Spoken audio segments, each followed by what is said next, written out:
In the wilds of politics, a curious species once thrived. The Democritus retardus. Like the dodo bird of old, they strutted with confidence across America's plains. But today, their tale takes a peculiar turn. Once a flock of purpose, they've devolved into a spectacle of oddity. Their antics, cringe-inducing displays of failed relevance, echo the dodo's naive waddle into oblivion. Garish attempts at TikTok fame, out-of-tune singing, and a desperate flapping of outdated wings. It's as if they've mistaken noise for survival. It's total bullshit. Because of its inability to adapt, the dodo bird vanished. Democritus retardus appears to be caught in the relentless grip of her failure feedback loop and is stumbling toward the same destiny. Rivals circle sharper and swifter while their habitat shrinks. Lunatics. A lesson emerges. In nature as in politics, the cringe of complacency is a fatal misstep. This public service announcement has been brought to you by the Daily Meme team.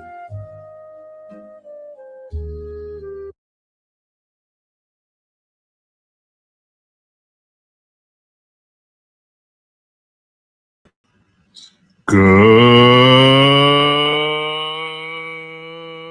evening, everybody. Welcome to the following program. I am your host, Joe Neerman, aka Good Logic. Hope you all had a great evening, great day, great whatever, wherever you're at. I don't know. Maybe in China. Hope you had a great morning. Wherever you are, I hope things are going well for you. Tonight, I want to focus on legal acumen, legal skill that gets put on display in ways that should astonish. This is what lawyering is all about. If you ever had dreams, ever had thoughts, ever had aspirations at any time in your life of being a lawyer, this is the type of moment you likely imagined having. Now, when you go to law school, a lot of kids, they go through high school and college and they think they want to be a lawyer, they want to be a litigator. The inspiration is that they are going to get up in court and give the argument that just wows the audience and stuns the crowd, and they just sit there saying, wow, look at what a great lawyer this is. Man or woman, boy or girl, doesn't matter. Almost everyone, and you never hear someone dream of growing up to become a great transactional attorney. No one does. No, nobody ever has. That's never happened in the history of humankind.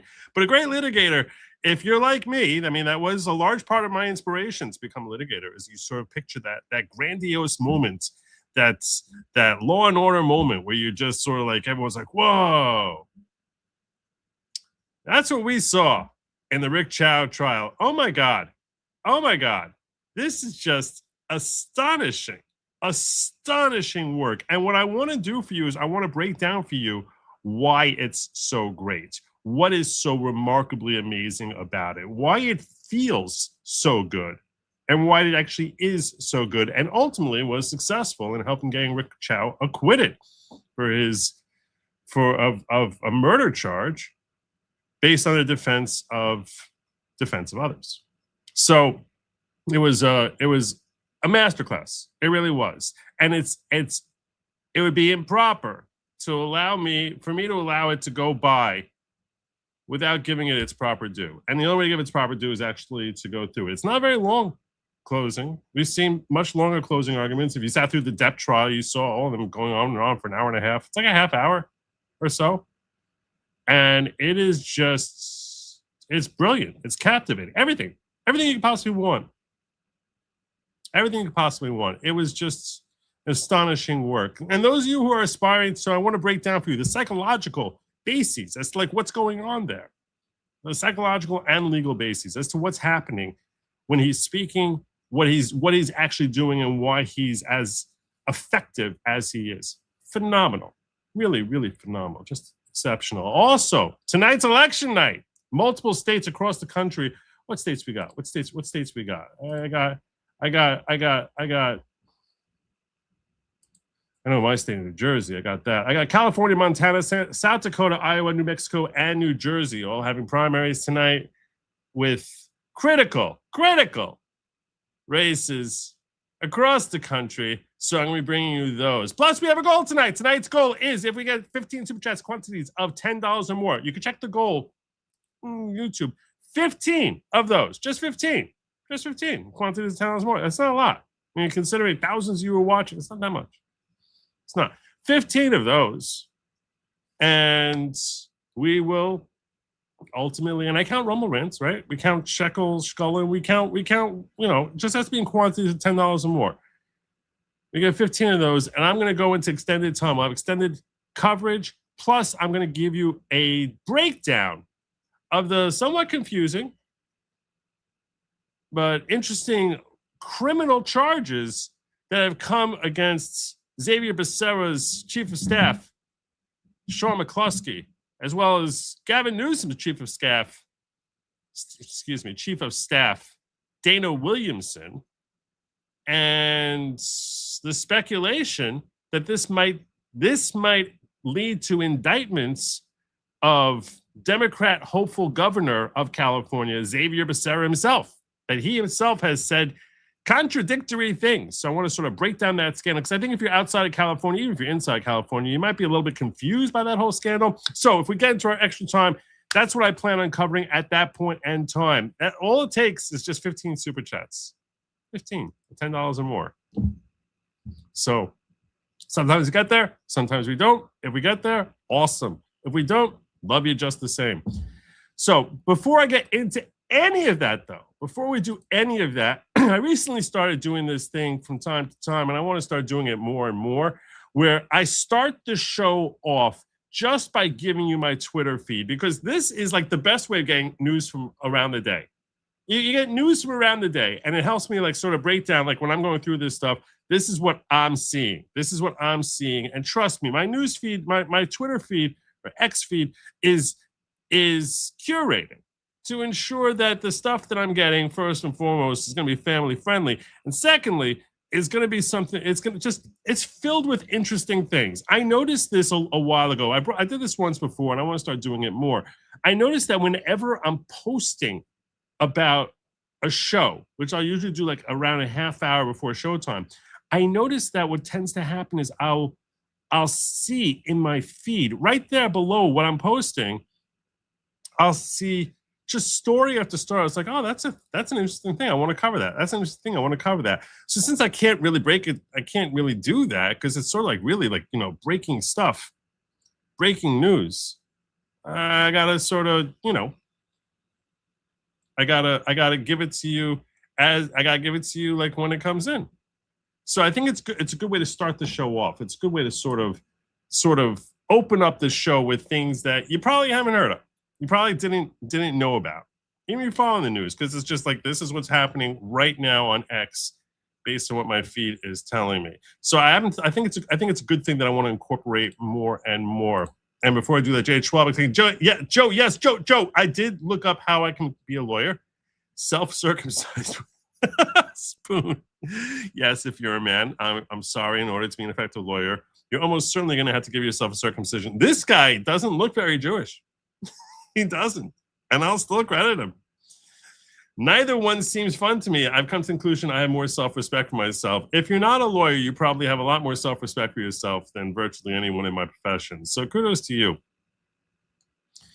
But yeah, so let's I'm torn about whether I want to hit refresh on this or not. I'm going to share my screen here with you as far as like what I have going on right now. That's not good. Why is that doing that? I don't want to look that.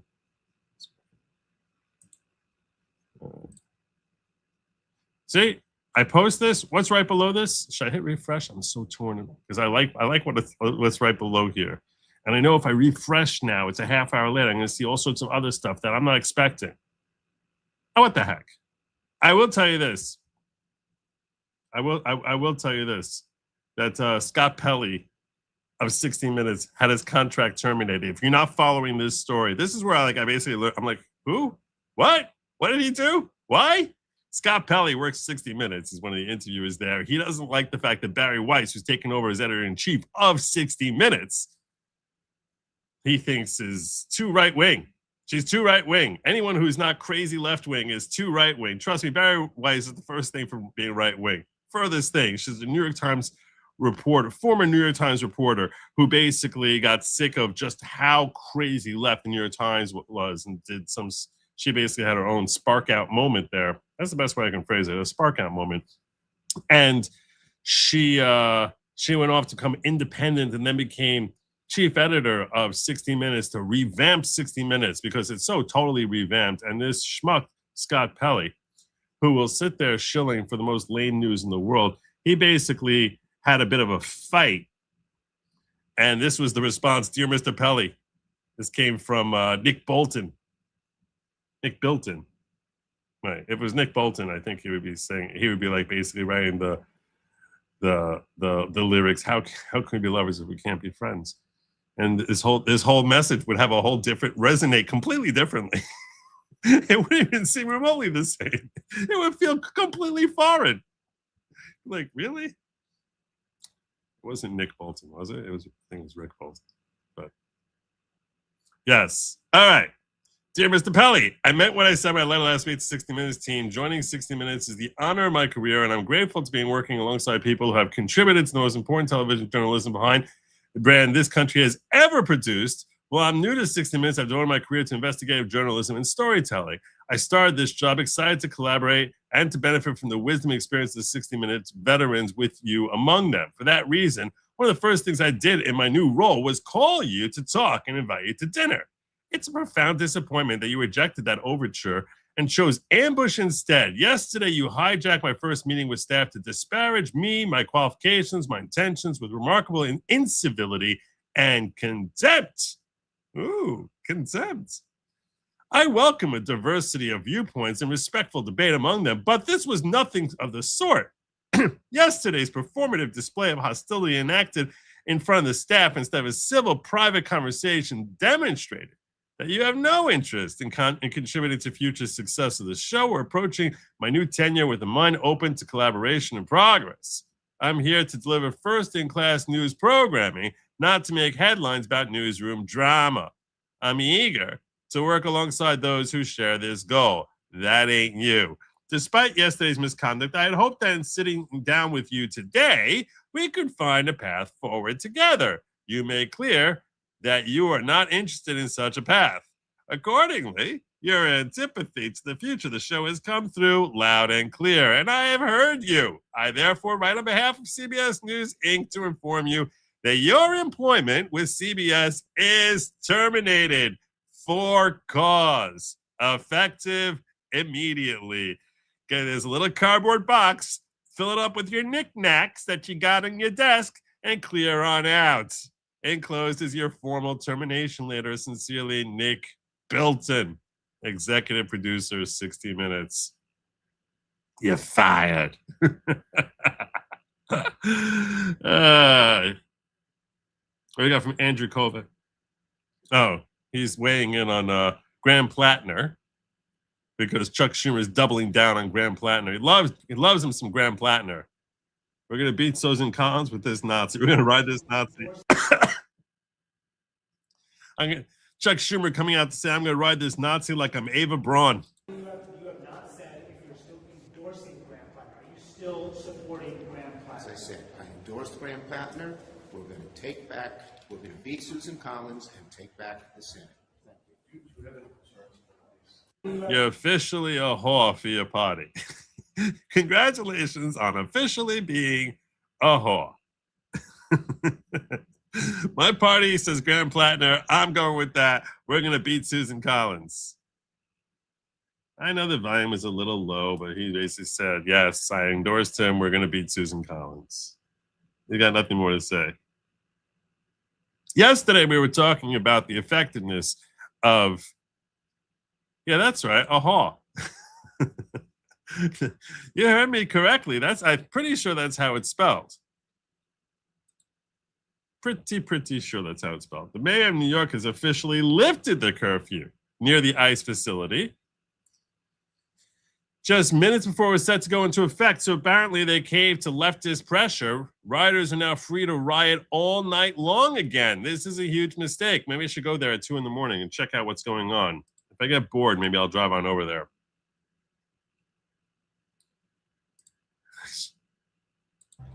Breaking fuck the news. They are lifting the curfew. Mayor Baraka just put something on Facebook. So, yeah. They're going to read it right now. The curfew is lifted. The curfew's lifted, then we can go back to Delaney Hall. Okay, Mayor Ross J. Baraka today announced that the curfew at designated free speech zones established in response to recent events surrounding Delaney Hall will be lifted effective at 9 p.m. tonight, Tuesday, June 2nd. Quote, after last night's protest without a single arrest, we are lifting this curfew to allow full expression of the American right to free speech and to peacefully assemble, said In other words, we're cowards. Mayor Baraka. Mayor Baraka is a coward. That's basically what he's saying. I'm a coward. I'm tired of all the people yelling at me. So I'm basically caving to the left. In this spirit, I have full confidence in the ability of the Delaney Hall protesters to operate in a manner worthy of the innocent people incarcerated and mistreated by ICE. Incarcerated and innocent people incarcerated and mistreated by ICE. Oh no. Incarcerated for illegally breaking into this country. And the for-profit All those poor criminals. and prisoners at Geo Group. I have faith in the I can't. These people are sickening.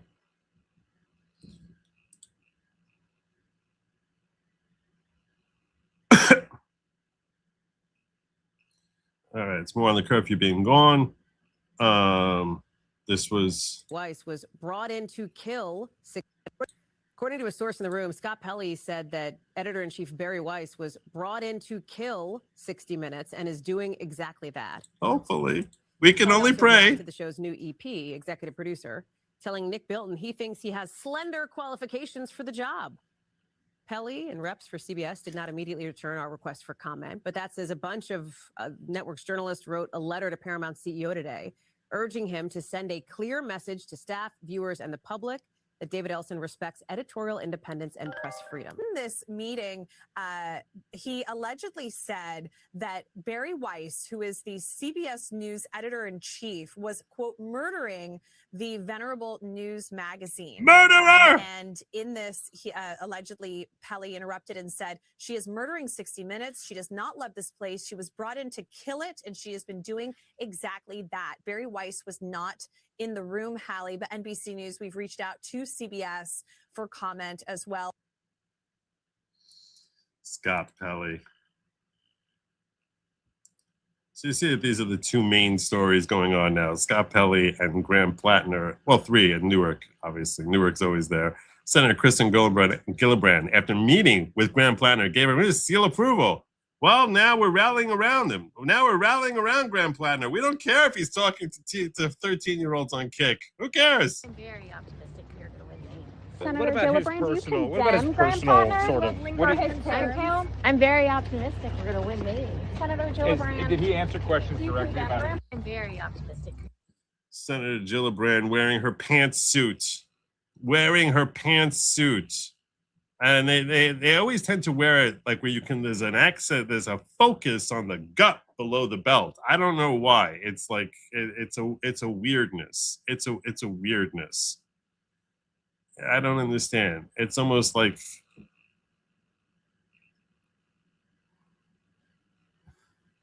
that's what they have to, they're trying to accentuate the fact that they're not a man. I think that's what it is.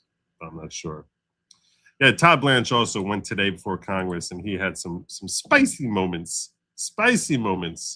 Let me be crystal clear that this Department of Justice will always protect victims and will always prosecute anybody we can. Okay, full stop. No ifs, ands, or buts, okay? What you are showing in a game of showmanship are redactions because of victims, because that prosecution memorandum talks about, excuse me? Perpetrators too. How do you know that?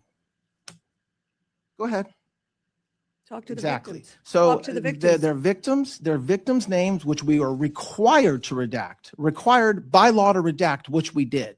Okay. So I take Mr. umbrage Chairman, I to the realize idea. I'm over time. I thank you for that indulgence. I want. All right. All right.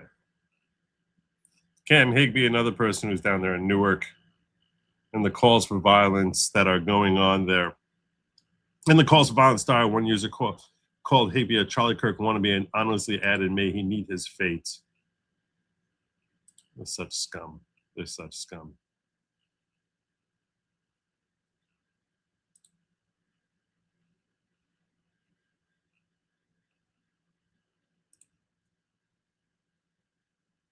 And apparently, if you want some excitement about tonight's election, this is a crazy good sign. In LA registration, the GOP is dominating, picking up 137,000 voter registrations. Here's what we do know. LA voter registration numbers are only moving in one direction. And we will be covering this later. Democrats. GOP registration's up 14% since 2022. Dems, less than 0.5%. And I think no party preference. You got to figure most of them are probably leaning Republican. They just are afraid to call themselves Republican. Even Beverly Hills, the young voters who were supposed to be a lock, they're swinging to Republicans by double digits. Pratt's slashing message has landed everywhere, even in Hollywood. Half the city's ash, the other half's naked in the street. Here's what we do know. So that's a good sign. Is there anything else here I wanted to get to?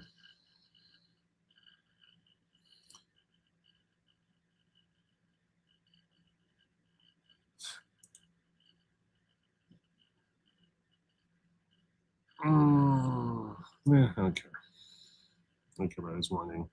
Oh, this is good news. By 6-3 votes, SCOTUS will allow Alabama to use its never implemented 2023 districts in this year's elections, likely to be result in a 6-1 Republican split.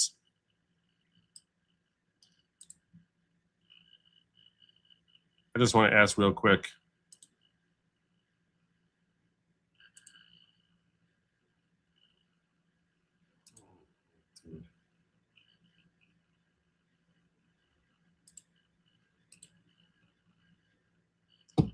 If it ends up in a 6-1 split, which Democrat is likely to lose his seat in Alabama?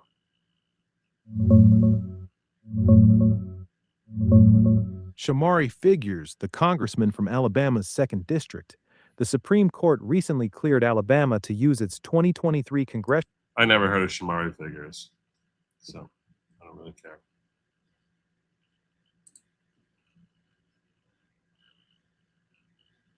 This was kind of funny also. There's such sellouts. There's such sellouts.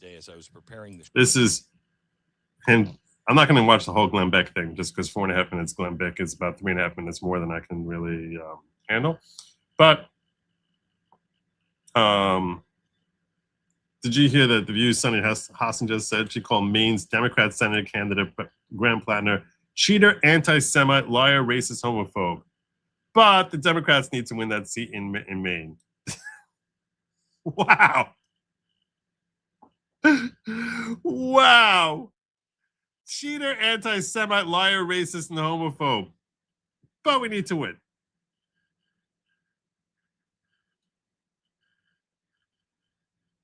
Show, because it demonstrates a very clear principle. Okay. She started to attack Graham Plattner, the guy who is the Nazi tattoo, whatever. That guy, she began to attack him. And it's not what she said on the attack. It's what she actually ended up confessing. Listen. I am conflicted. They asked Cory Booker how he felt about this because I think all the allegations are true. The sexting with other women while married is definitely true because his wife is the person that gave the messages to his campaign to give them a heads up. Yes. So the fact now that he's saying that part is messages. Not true. I think she said that he had she told them campaign but we haven't seen messages. But she disclosed it. Right. Yeah, so why would she lie about that? So that part is true. He's also made racist remarks about against African Americans. So he's a cheater. he's an anti-Semite, because the fact that he had that tattoo for 20 years and didn't know what it was is a lie. So he's a liar, a racist, an anti-Semite. Homophobe. He's a homophobe. So he's all the things, and character does matter. But we have someone that has almost unbridled power in the White House at this point. There are no checks and balances. And the only way that we can maybe bring a bit of our democracy back is by having a Congress that functions. And that how would you? Like, this is what's so stupid. Like, how is it going to change anything? No, how is it going to change anything? If you got the House and Senate. It's not like anything goes through anyway. How would you change anything? Complete slime. So slimy. I think we're gonna land the news over here. But this was funny. Hunter Biden's being truthful here. The coke found in the White House allegedly belonged to another Biden. Remember the coke and the 8-ball that was found in the White House? That belongs to not him. This is what he wrote. This is what Hunter Biden wrote. It most definitely was not my coke. I would never have forgotten my drugs. This is the most base thing the guy ever said. I would never have forgotten my drugs. That's awesome. That's really funny. All right, let's get on into, now that we cover what's going on in my feed, should I do a quick recap in case like there was like, you see, it gets repetitive. It gets repetitive. Yeah, let's talk about this guy, Adam Hamawi, who is basically like Al-Qaeda, who Democrats just nominated for Congress.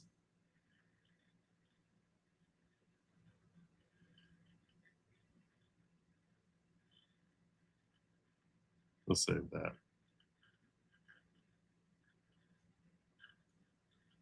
Yeah, we can close out with Senator Fetterman being based.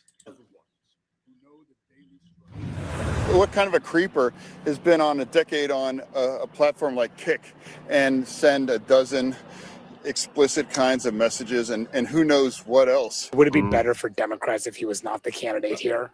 All I'm saying, it's like, you know, when I was growing up, if someone had a clear Nazi tattoo on them, you probably could conclude that there's a Nazi sympathizer. How he can't say construe because his brain is a little fuzzy. To defend that or dismiss that. Now, I asked Fetterman how he feels about Janet Mills, who is the Democratic governor who has suspended her campaign. He talked up her candidacy. Of course, Mills has suspended her campaign, but she did make comments yesterday reminding voters that she is still on the ballot. And the person who recruited her in that race, Jake, of course, was... Yeah. So anyhow, let's get on into the real thing I wanted to watch with you all here. And that was the most amazing, remarkable closing probably you've ever seen.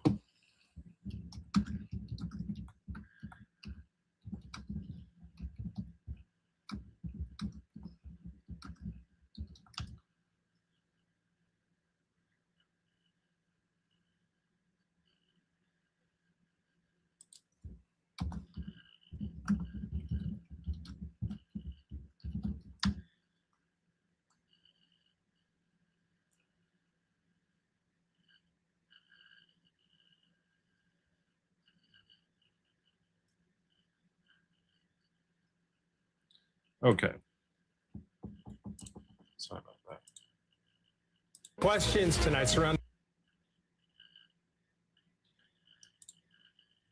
Let's start off, so I'll get you a little updated on this case in case you're unfamiliar with it. Down in South Carolina, this convenience store clerk named Rick Chow is charged with murdering Cyrus Carmack something, 14-year-old kid who came in to rob his convenience store. They chased him out of the store. They basically ran after him after he left the store and chased him for 130 yards and then shot and killed him. Now, he says, there's video that we're going to see some of the video. He says that the reason he shot him was that the kid, the 14-year-old, had a gun trained on his son, and that he had fallen, picked up his gun, and turned, and that he was basically it was defense of others. That's the defense that he put forward. He said, "Yeah, I shot him. I shot him in defense of others, specifically my son, who had retreated and was stepping back, and we had been chasing him, and there's video of them running after him, but he had retreated, and I was afraid he was going to kill my son, so I shot him." That's his defense. We have some video that went around that many people have seen, which this report gives us some of the good video from this particular case, just so you have a little bit of background in case you're completely unfamiliar. Carmack Belton, that was his name, not Bolton. Also, not Nick Bolton. We want to show you one of those moments right now. Oh, I should get to this first also. Aaron Troyer is saying, so I have nothing pithy to contribute. Nonsense. This was pithy. It's pronounced who are. I think he came up with this 2 minutes later. So who are. Yeah, who are. That's not the New York way of saying it. New York is say whore. You just say whore. Yeah, but I have nothing pithy to contribute. My money is just as green as the next guy's. Take it in good health and with kind regards. I appreciate the kind regards. I very much do. Thank you. I also very much appreciate this guy over here. 53 months. I didn't even know I've been doing this for 53 months. God bless you. I'm going to give you the horn for that. My God. 53 months as a member of the following. Holy smokes indeed. Hello, diggers. My God. Breck Nichols. You're awesome. God bless you, brother. Thank you so much. Oh, look at this.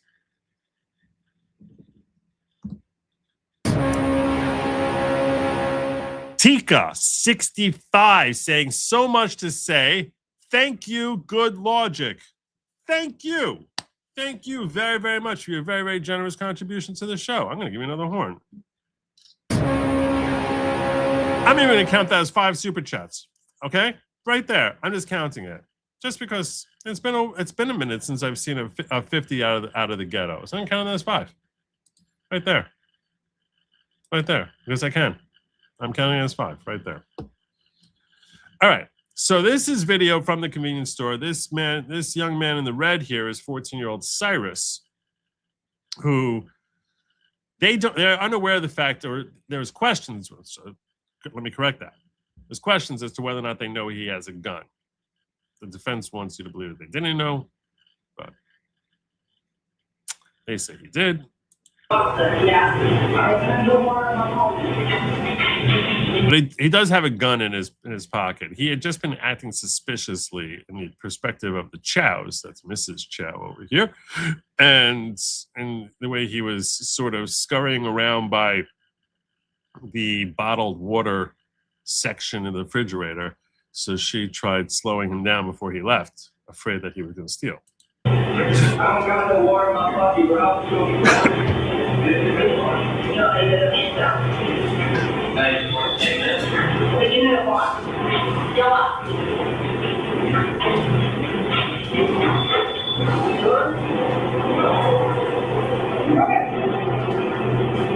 There he goes. In this video, you see Cyrus wearing a red jacket, telling Rick Chow's wife he does not have any water in his pockets before picking up his backpack and walking out of the store. And shortly after, Cyrus was chased by Rick Chow and his son, Andy, before the teenager was shot. News 19's Kiki Gushu was in the courtroom for all of today's testimony and the moment these videos were shown to jurors. She is joining us right now from outside the Richland County Courthouse with the latest update. Hi there, Kiki. I'm curious. I haven't heard this part yet. I'm curious how she thinks the case is going.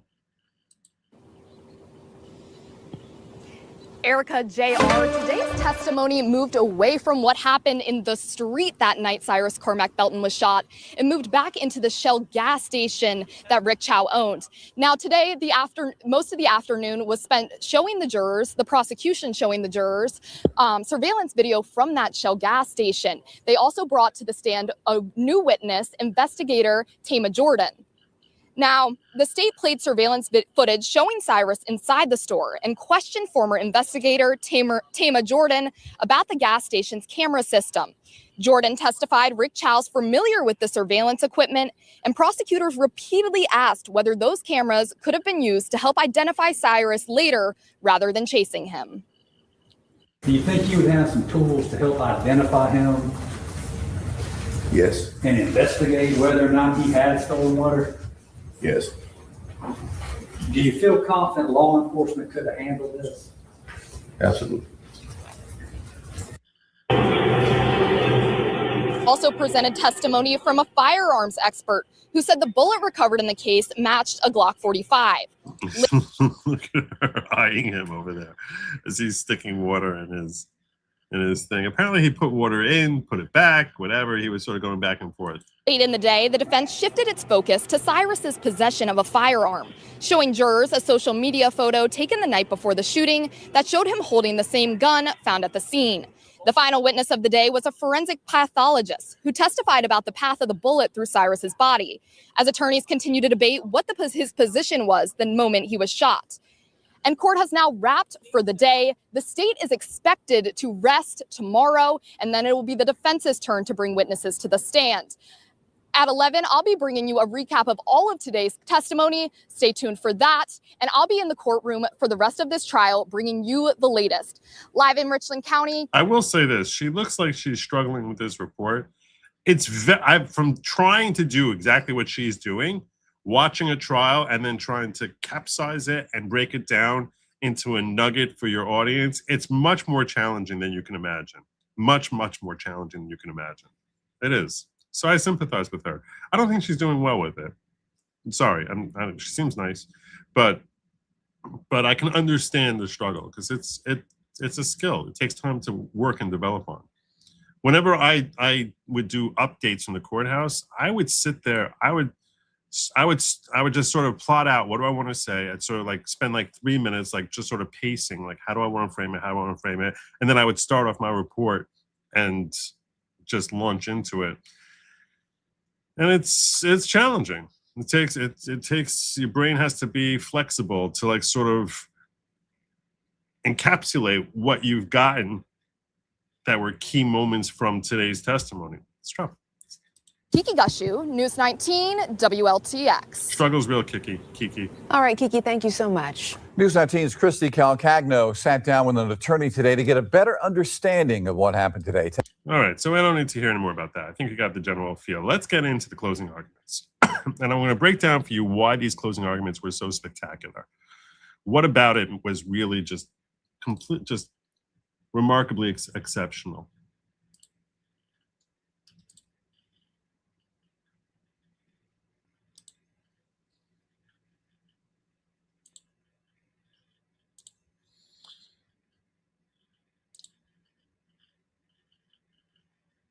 So this is Sean Kent, this gentleman right here.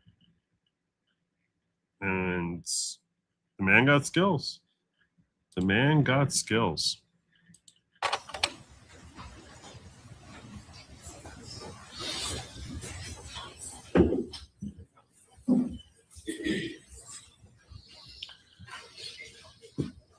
I remember.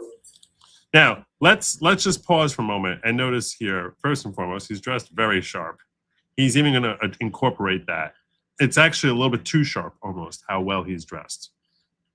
Like, I remember when I was taking advanced trial advocacy, I was warned, you don't want to basically look too flashy for the jurisdiction. If you're in New York, you don't really need to worry about looking too flashy because they're used to seeing people dressed in very expensive clothing.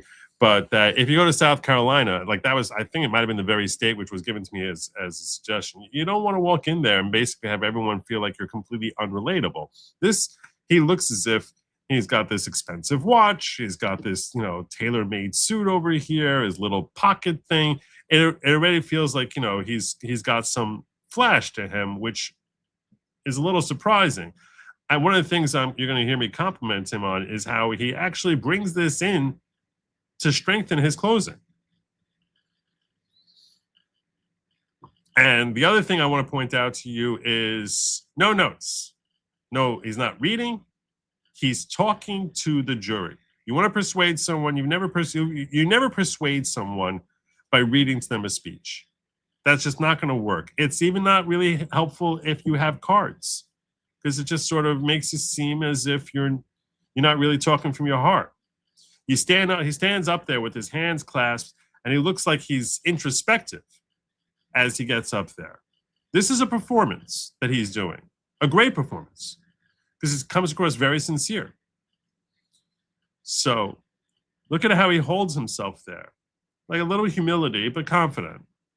And he starts off by talking about his memories from his childhood. I remember growing up and watching shows with my father. And I'm old enough to date myself a little bit that we would actually listen to radio shows. And one of the radio shows that we would listen to quite often is a guy named Paul Harvey. And what he would do is he would tell stories. And then telling stories, what he would do is tell a story that he thought that everybody actually knew. He would tell a story and he would give details of a story that he thought that everybody actually knew already. And he would tell it, and he would tell it in his interesting way, but what he would do is intentionally leave out parts of the story so that people would be a little confused, because they'd heard the part of the story that they thought that they knew, but he would leave parts out. And then he would take this huge pause after he was done and everybody think it was over, and then he would say this famous line. He would say, "And now it's time for the rest of the story." And then he would spend the rest of the show telling the listener the rest of the story that they did not know. He would do. This is so beautiful. This is so beautiful. He sets up his theme from the get-go with an interesting anecdote about something that many of them may be familiar with.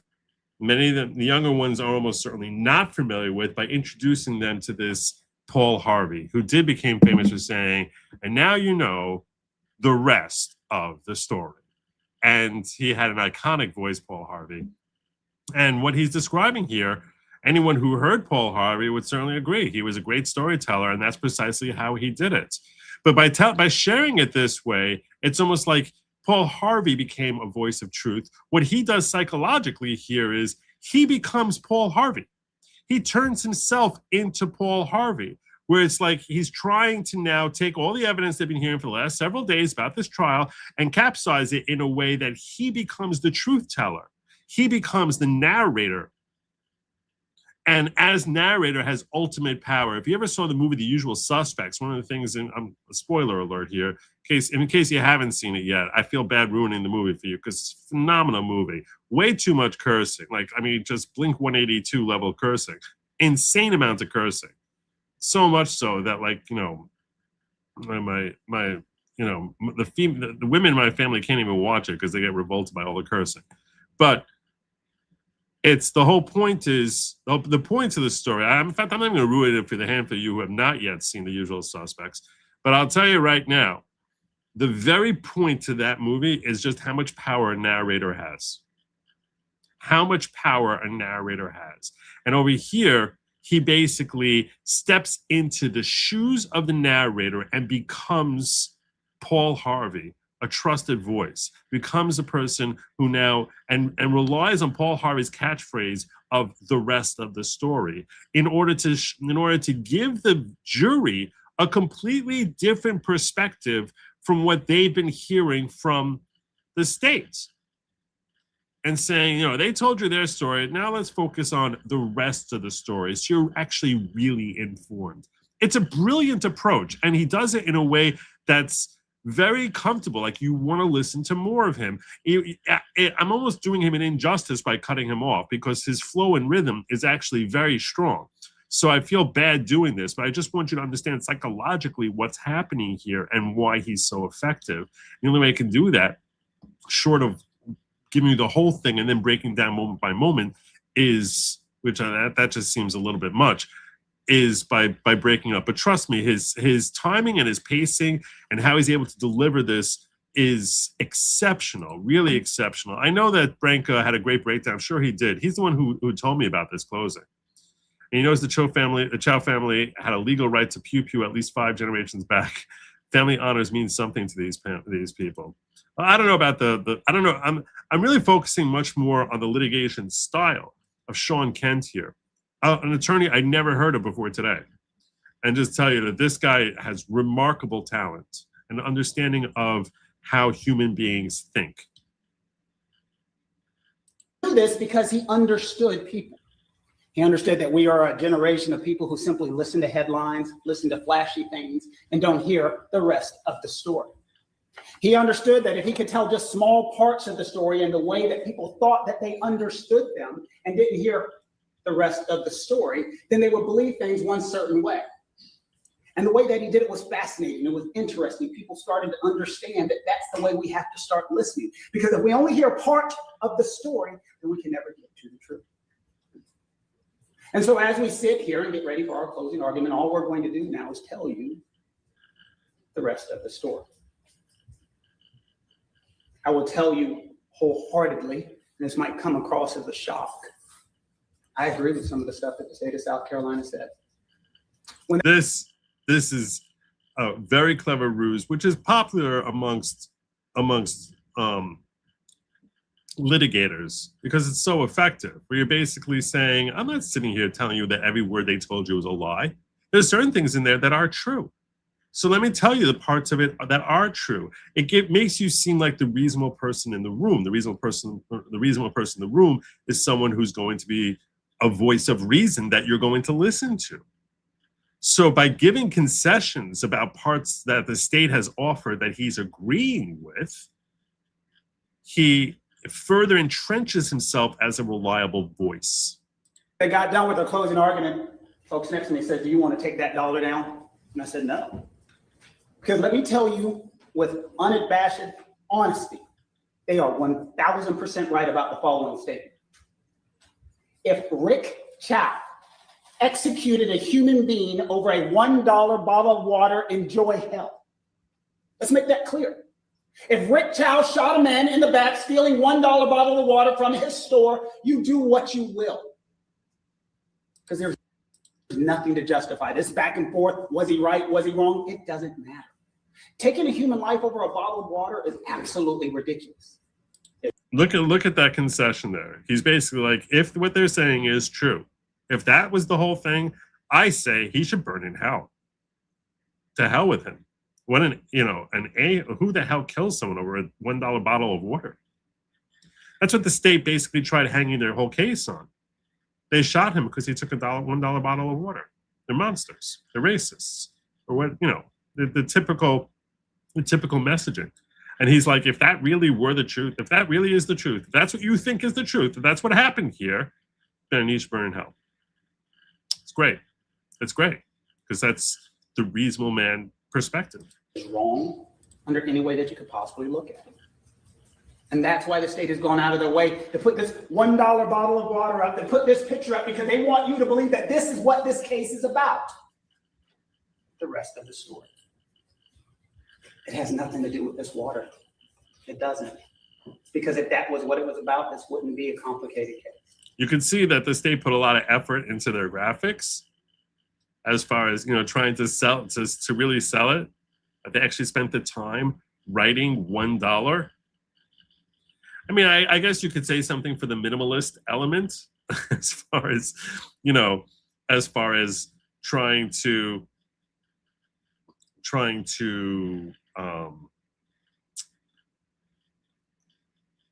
and make it as if $1 is nothing.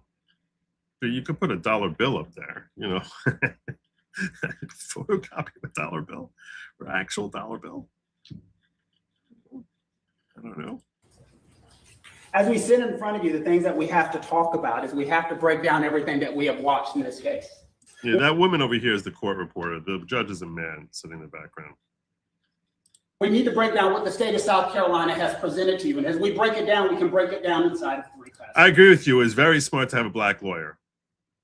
Because by having a black lawyer, it helps remove the whole race element of it. It really helps remove the whole thing that I have to convict him, otherwise I'm a racist, just like this guy may have been a racist. So in that sense, the color of his skin here is a very powerful asset for him. Because especially if there are any white liberals in the jury, and I have no idea who the hell is on that jury, but having a black lawyer here who is clearly very talented it's an advantage that he would have over me saying the exact same words. because, you know, it helps assuage any guilt that someone has. I don't want people to think I'm a racist. It was like, look, there's a black lawyer here standing up for the defense over the murder of a black kid. Very smart indeed. What they put on the stand. They put on what they call eyewitnesses. They put on the investigators, and they put on experts. You remember? Those are the three things that they have given us. So first, let's talk about the eyewitnesses. And the reason I want to talk about the eyewitnesses first is, remember, and I wrote down a quote that the state said, cameras don't lie. For 17 seconds, you could have played the camera. For 17 minutes, you could have played these cameras. If you remember, these witnesses got on the stand, they sat in front of you, and I asked them questions. They looked directly at you. They were talking about what they remembered. They were talking about their memories and how important that is. And then I started asking them questions from right there. You remember? I said, no, I'm not trying to be rude, but I remember you talking to 911. Do you remember that? Yes. And you said something different to the 911 tape that you're saying right here today. I asked another person. Look how he's making use of the room, by the way. This is another subtle thing which displays skill. You ever remember seeing a lawyer in the middle of a closing actually sit in the jury box? But it's a powerful thing because he's basically bringing you back to that moment. He's bringing you back to when the witness was sitting in that stand. This is something I think a lot of people miss. It's a very subtle thing that he does. It's subtle, but it's also, it helps control the memories of the jurors. Think back to that conversation. I was standing there. The witness was sitting over here. And it's showmanship because you're basically like, where's he going to go next on a subconscious level? Isn't it true that we don't interview witnesses together because they can get their stories together and their brains could get something that didn't really happen? Yeah. Yeah, that's the witness box he's in. He's sitting in the witness box. It's like they were sitting right here staring at him. I mean, that's what I'm saying. This is a different level closing. This is a different level closing. Now what he's doing, and as far as what he's bringing up here, is he's basically attacking the forms of evidence that the state has presented. And first he's going into the witnesses and what they said and how he was able to show that their memories were a little bit flawed and that they contradicted what the camera actually said.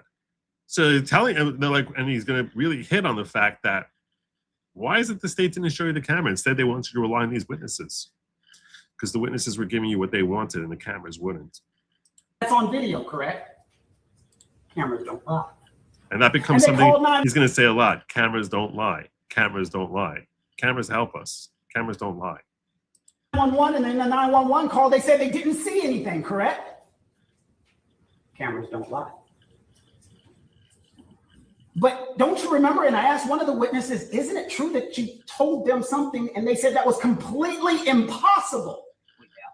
And then they met with you, they talked to you, they interviewed you and put you on the stand and you told something different. Cameras don't lie. So why are we sitting here and not watching those videos? Why didn't the state give you the 911 calls? Why didn't they give you the videos? Why didn't they give you the information? If cameras don't lie. And he doesn't call the witnesses liars, which is another, because if he calls the witnesses liars, in case some of the witnesses engendered some sort of sympathy and compassion or some sort of positive feeling from the jurors, so in that case, he's basically now pitting himself against them. Instead, he's pitting them against the camera. And he's basically saying, cameras don't lie. Cameras don't lie. It could be that they have flawed memories. Cameras don't lie.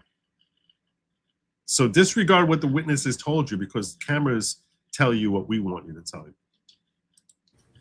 you. The rest of the story. I talked to one of the investigators and officers as he took the stand. Remember, we asked him, what is important as an investigator? It's important to get the facts. It's important to get the information. It's important to get the evidence as close to the incident as possible. So we can do what? Remember the question I asked him? So we can give all the information to the jury. The rest of the story. Because what we don't want to do is subject and put our emotions in there, our personal beliefs, our subjective decisions. That's what's happened. Look at his delivery, like the passion with which he's saying this. Nobody would question for a second whether he genuinely believes everything he's saying here, whether he like really feels what he's saying. And And he's almost like a minister, but not in like a heavy-handed type of way. If this guy ran for political office, he's scary. He's a force. He's a force, this guy.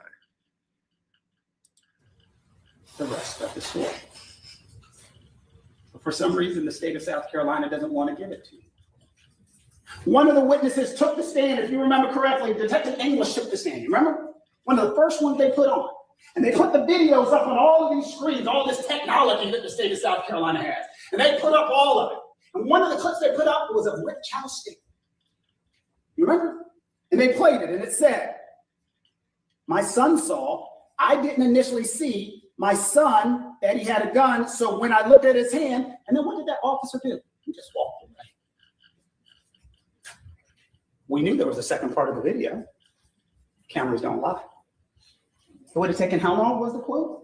17 seconds to play it. Cameras don't lie. And what was the next question from the state of South Carolina? Isn't it true he didn't tell you on that scene blank?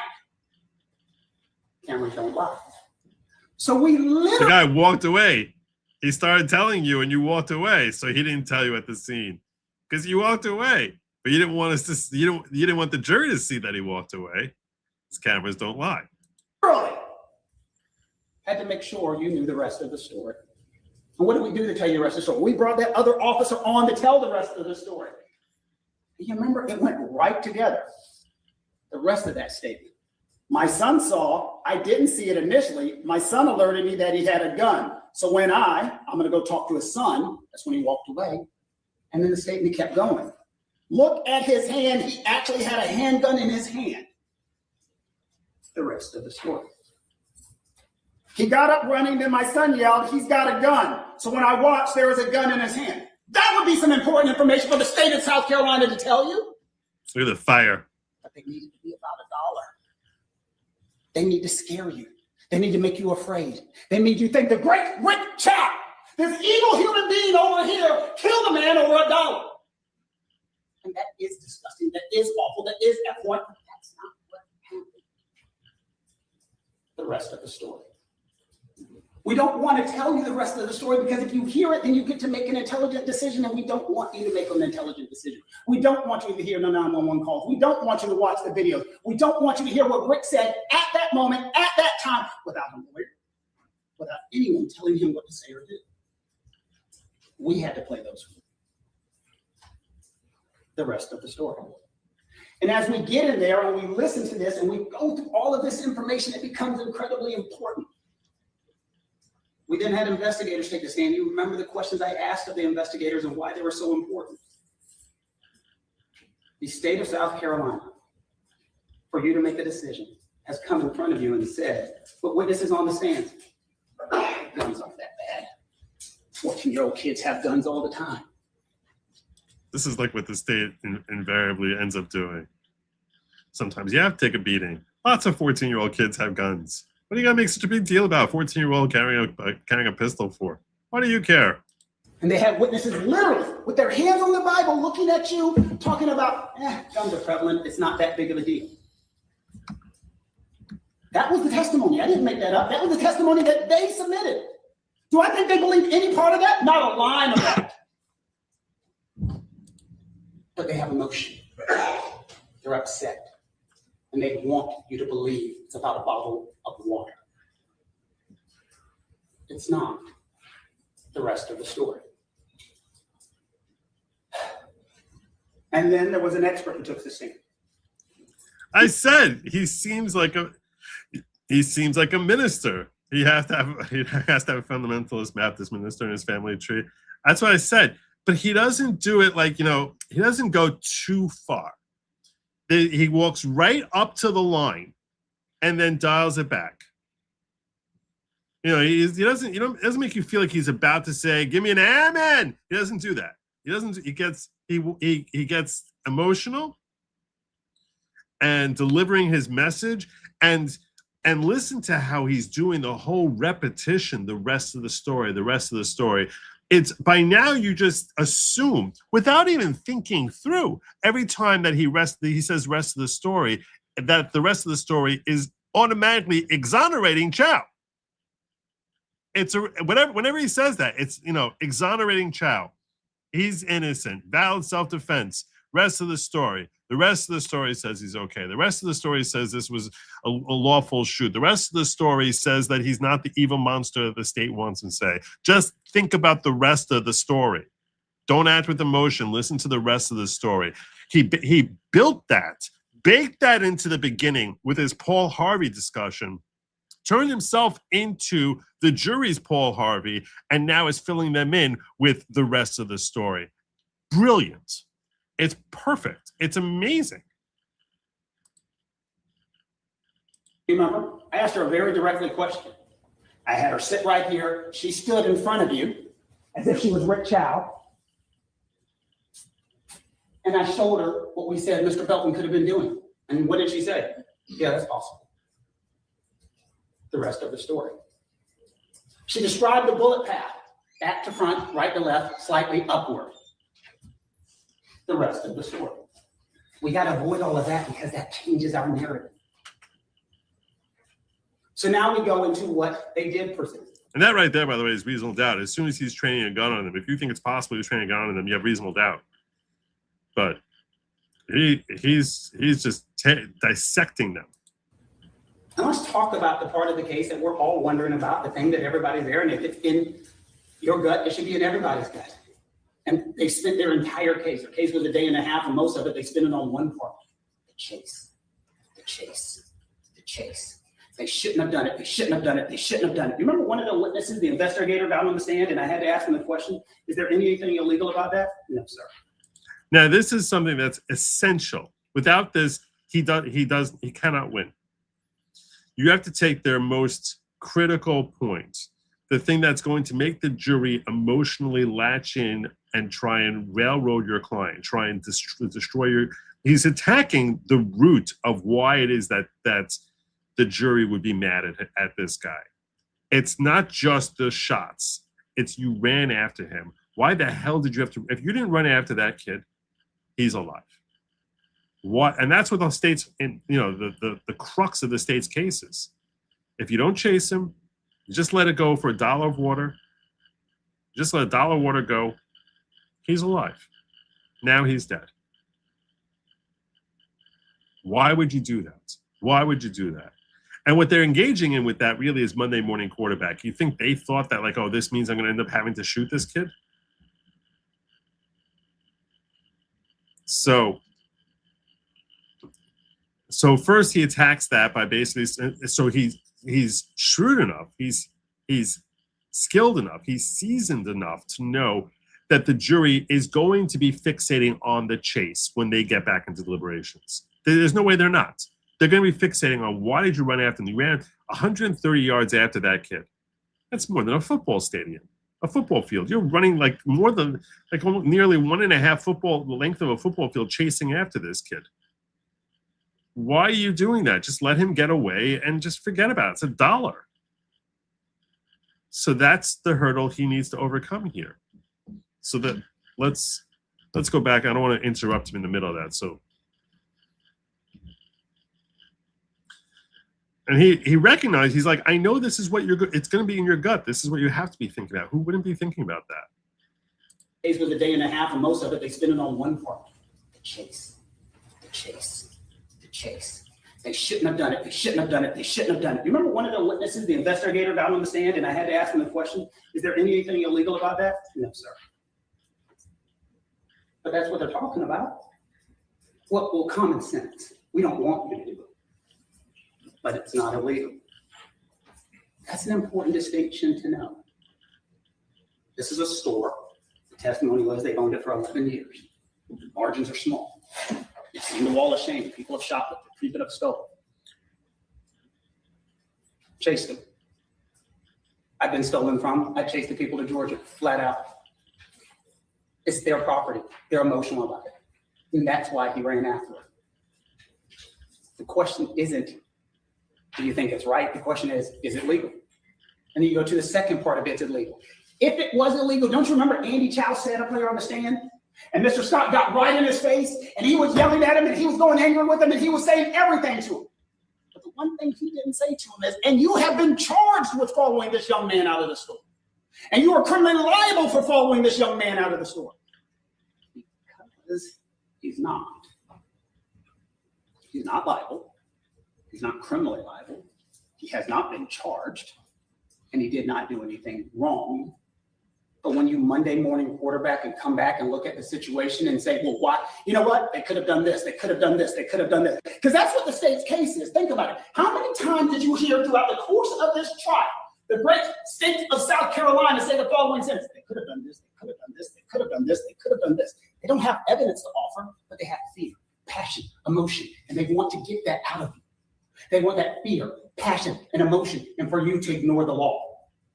We do not get to take the law the way that we want it to be. We take the law the way that it is. Let me say that again. We don't get to take the way that we want it to be. The solicitor can't say, well, I want it to be illegal for a shopkeeper to go out of the store. Shopkeepers should not be able to follow somebody. That's what I want. Andy, that's what I want. That's not the law. And then there's one last part that he, for some reason, has ignored. Let's say one of you, just one of you, for argument's sake, are sitting back there and you say, you know what? I think they are at fault in bringing on the difficulty. It may not be legal, it may not be illegal, but I just don't like the fact that they follow him for 130 yards. I do not like the 130 yards. I do not like the 130 yards. Well, the judge is going to charge you on something on the law, and it's called withdrawal. Let me explain that concept to you. Let's say one of you start a fight. Let's say I start a fight with Mr. Scott. And let's say I go up to him and I say, I'm going to get you. I'm going to take you down. I'm going to hurt you. And I start the fight and I come at him. And I'm about to hurt him. And then all of a sudden I say, you know what? This is stupid. I don't want to do this anymore. And I turn around and I'm like, I'm over this. And Mr. Scott brings a knife and comes out. According to their theory, I got to let him stab me. According to their theory, I got to let him hurt me, even though that I have withdrawn. Well, that is the law of withdrawal. If an individual says, if they withdraw by words or actions,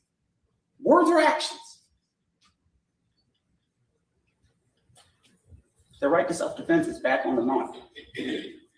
And that's the point here, is that the son, Andy Chow, who he's about to get into here, that he put his hands up. When he saw the 14-year-old kid, Cyrus, with the gun turning toward him, that he put his hands up and said, okay, we're not chasing you anymore. Okay.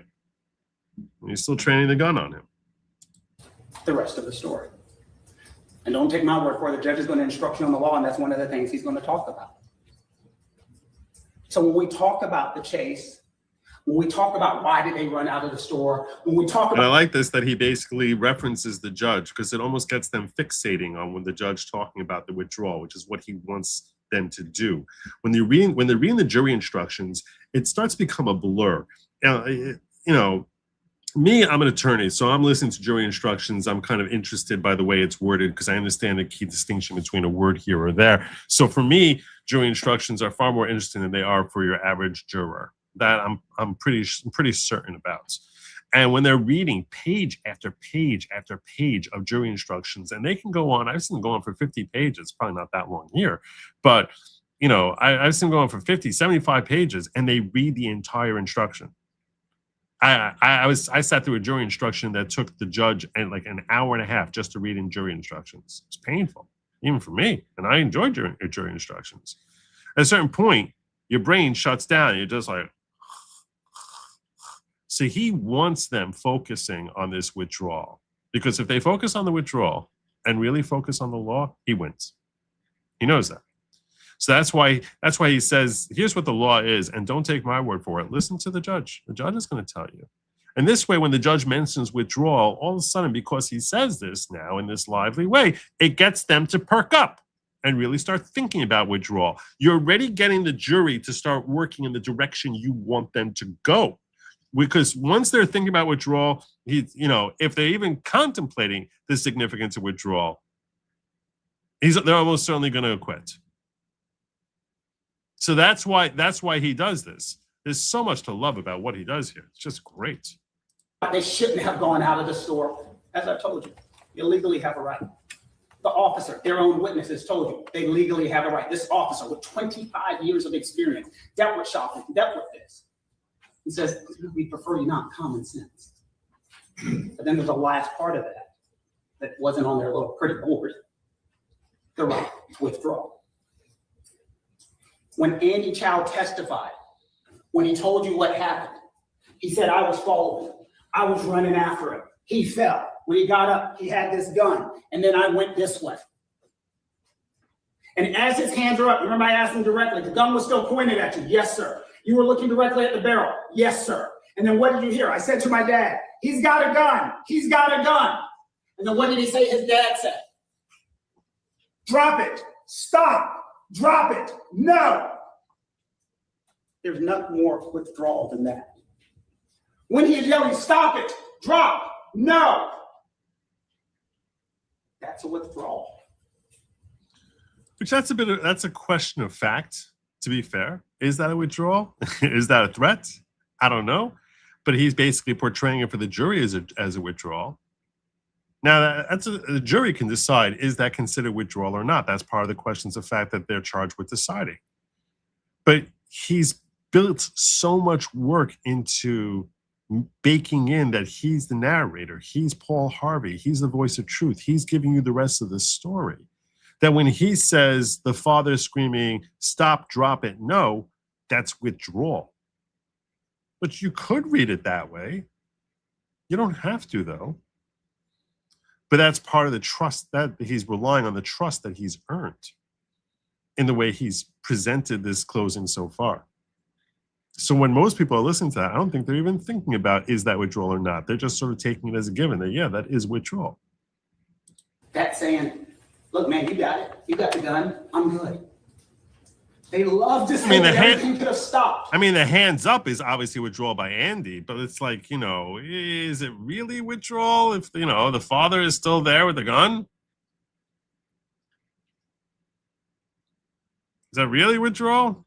What if one's withdrawing, the other's not? So, yeah, it's a very effective thing that he's done so far to basically build it as like once they're screaming stop, drop it, that with one kid having hands up and the other person saying stop, drop it, that's considered a valid withdrawal. That's what you need the jury to buy. He could have put the gun down. But we have to ignore that because that's not part of their story. We cannot tell that part of the story because it's not necessary. And when we tell this story, you might look at me and say, oh, Mr. Kent, that's some creative lawyer. No. That's why we played the 911 tape. And in the 911 tape, you heard. That's why we played Andy Chow's interviews. Didn't hide it. What do you say? Takes only 17 seconds. What was the other quote? Better than any eyewitness ever could would have been a video. That's what the tape said. Better than any eyewitness ever could. So why wouldn't we play them? Because it would have been better than any eyewitness ever could. Now let's talk about the fact we talked about the story and the things that happen inside of the store. And there might be questions, why did you guys keep bringing these things? And by the way, I hear some of you are having buffering issues, and Heisenberg's correct here. If you're having buffering issues, I apologize for that. I don't think it's anything on my end. To me, everything looks like it's running smoothly. So, but I have seen that if you back up 10 seconds, and you can even play double speed and just sort of catch up that way. Often will fix it. Or you could just be 10 seconds behind. That way, it's like I'm telling the future. Maybe, sort of. Up. If you remember, I had the officer on the stand. Great officer, great investigator, great person. But I had him on the stand, and I was talking about firearms and 14-year-olds, and he went back and forth because I don't think he wanted to admit that this is a problem. But the thing that was the most important is I asked him about suspicious behavior. Did something look weird to you when you went back? And he didn't want to admit it. But use your own common sense on that. I asked him the direct question, looking back through your investigation, as you have gone through and looked at the full file and looked at everything now, do you find it weird, odd, suspicious that a young man would go into a gas station without any money, with an empty book bag, pull it in the chamber, and then was looking like he was taking stuff off of the counter? I don't find that suspicious. I find that answer suspicious.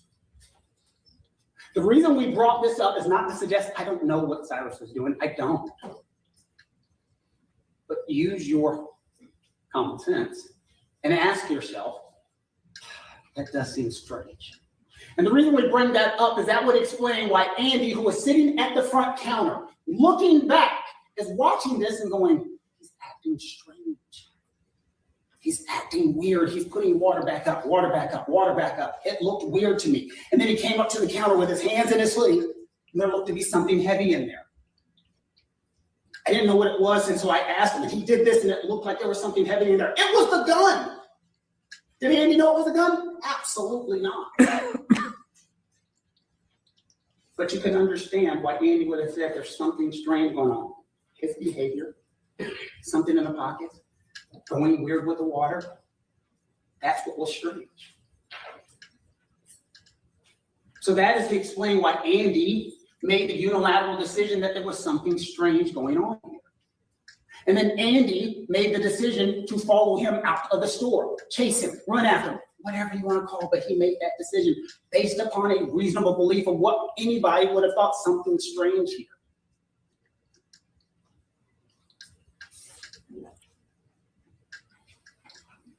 I asked the officer again about the suspicious behavior. That 24 hours, less than 24 hours before he came into the store, he posted this on his social media. You remember? I asked him about it. And not only was it this was a clip from a video in which he was pointing a gun at a screen with a laser and a flashing light on his Instagram story.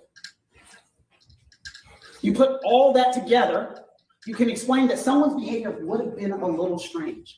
And Now, to be fair, this part here that he's sort of throwing together, it's basically giving Andy knowledge that is almost impossible that Andy would have had that knowledge. He wouldn't have knowledge that Cyrus had no money. He wouldn't have knowledge that Cyrus had an Instagram photo of himself with a gun. So none of this stuff did he actually have knowledge of. But it's helping his case to basically portray as if this guy was acting strange and he was a threat. So he's taking some liberties here. But which I'm not sure I would have done that, but I guess you play the hand you dealt. You can't question the result. he would have had that firearm with the light on it. It makes sense. And so that explains why Andy, and don't forget, when the officer was talking and asking questions and he went back to the back to look at that video surveillance that they keep talking about. Do you remember how many times? He's like, I had to look at it 2-3 times. I had to zoom in on it. He had the technology to see what was taken. Andy had one time. And from his vantage point, something was going on. And so he followed him out the store. He ran after the store, whatever you want to call it. The rest of the store. And then Andy testified that he threw stuff out of his pocket. Remember, Mr. Scott said, you did not testify to that. I had to show 4 different times where Andy said he was throwing something out of his pockets. 4. And so he went after him. He followed him. He chased him. He's going after him the entire way. And they're right. He fell. He fell hard. And now they're saying, well, he would have naturally picked up his gun. That's why this is important.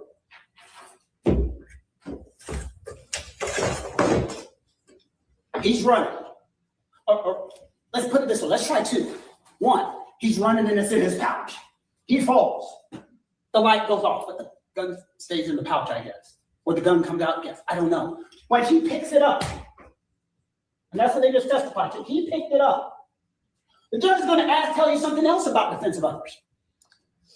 You have the right to act on appearances. And you have the right to be wrong. He's going to tell you that. They just told you. He was running, he fell down, and he picked up a firearm. All this stuff, all this back and forth. swore he 100% from the state's mouth, he picked up that firearm.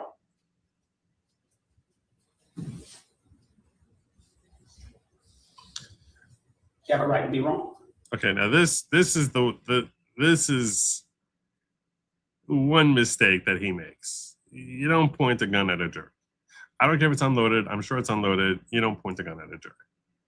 You just don't do that. That's pretty bad move. It is. You don't play games with that. So yeah. And he's going to do this a couple of times. But you don't point a gun near a jury. You have a right to act on appearance. And that's what the judge is going to tell you the law is. And that's from the state. I want you to think about that again. Gets up. Oh, no. This is not good. Medical examiner. Shot, back, angle, pointed. Right to act on appearances. Rest of the story.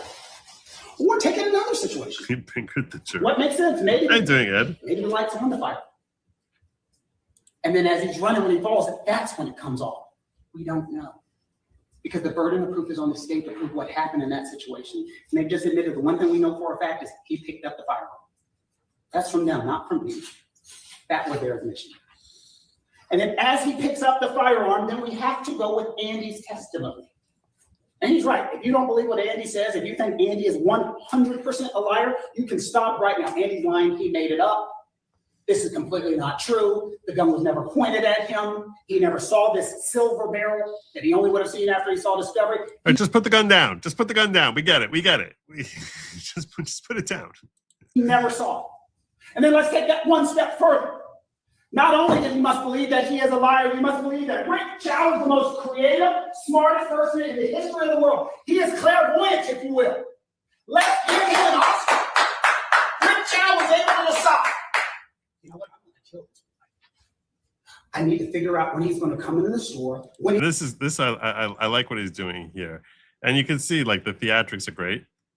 But he basically is like, okay, look, if you think Andy's lying to you, okay, well then we lose. It's over. It's done. If Andy's lying to you. They didn't back up. They just basically gunned him down 130 yards away from the store. Then he was a complete liar. And this was some racist type of, we're Chinese, we hate black people type of thing. Well, then case closed. It's over. But if you're accepting that, if that's your theory, he's about to say there's a lot of problems with this theory. There's a lot of problems with that. He's going to have a gun. When it's going to be... Aside from him having to be a great actor, because I guess his testimony had credibility to it. But here's all the things that basically belie that perspective. This couch. I need to make sure that Andy sees it. Let's go back a little bit. Smartest person in the history of the world. He is clairvoyant, if you will. Let's give him an Oscar. Rick Chow was able to decide. You know what? I'm going to kill this guy. I need to figure out when he's going to come into the store, when he's going to have a gun, when it's going to be in his couch. I need to make sure that Andy sees it. And then I need to make sure Andy follows him for the direction. So I need to make sure Andy calls 911 and says exactly what I want him to say. I need to make sure Andy says the exact thing that I'm going to say at the exact time. Because that's what would be necessary to believe the state of South Carolina's case. That Rick Chow set all this up in motion to execute a shoplifter. The people he decides, needs, has to help him make a living. It doesn't make any sense. And if we take this one step further from the state's theory, Rick Chow is so pissed off, so damn angry about this shoplifter, hates him so much that he executes him. Why not shoot him when he gets out of the store? Gun's already on his hip. Why not walk out of the store? Shoplifter, $1, he stole, shot. Shoplifter, 10 yards, shot. Shoplifter, 20 yards, shot. 30, 40, 50, 60, 70, 80, 90, 100, 110. Why wait 130? Unless something changed. It's a great point. What changed was somebody pulling a gun and pointing it directly at his son. That's what changed. If he wanted to execute Cyrus, he could have done it right outside of that school. Great point. Completely ignore that because that would be part of the rest of the story. Completely cuts into the entire state's theory that he's there, you know, looking to execute anyone who steals a buck from him. So, yeah, it's a powerful point. Use your common sense and listen to the evidence, but listen to the witnesses and listen to what they've told you. Murder, as the state has told you, is the intentional killing of another human being with malice aforethought, without self-defense. We have just showed you self-defense and defense of others. The state has melded a little bit of those theories together, but you need to make sure that you understand, one, without fault and bringing on the difficulty. Again, I've explained to you that you have a legal right to follow somebody. Whether they like what the law is, that's what it is. And as you're going through that, then you have to talk about imminent danger. And this is from the eyes of Andy. And they're trying to mix the two of the things together, but it's under the eyes of Andy at this point.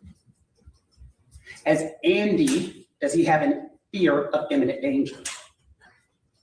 Was a gun pointed at Andy? Would Andy, who had withdrawn from the conflict, you got it, I'm over this? No. Would Andy have had a right to point the firearm and save his own life? Reasonable person. A reasonable person in the same situation, what would they have done? And we can take that two ways if we want to argue the state's theory. Way one, Andy, gun pointed at you. That's a very interesting legal question. Two people chasing, one withdraws, and he aims a gun at the one who withdrew. Does the one who's still in pursuit, who wouldn't have his own self-defense claim, have defense of others? Makes sense he would. Makes sense he would. That's a really critical point. It's a very critical point. You see what I'm saying there? In other words, because Andy himself, when he's saying don't stop, don't drop it, at no point has he shown any signs of withdrawal. He's a pursuer, so he wouldn't have self-defense. But he might acquire self-defense. He might acquire defense of others because his son withdrew. So he can defend his son who is withdrawn, even though he could not defend himself in that moment. Very cool. Interesting legal split there. Would he have had a right, as he was sentenced, remember that knife in the back situation? And he would have had a right to fire to save his own life. But more importantly, the reasonable person's situation, Rick Chow would have had a right and did have a right to save his son.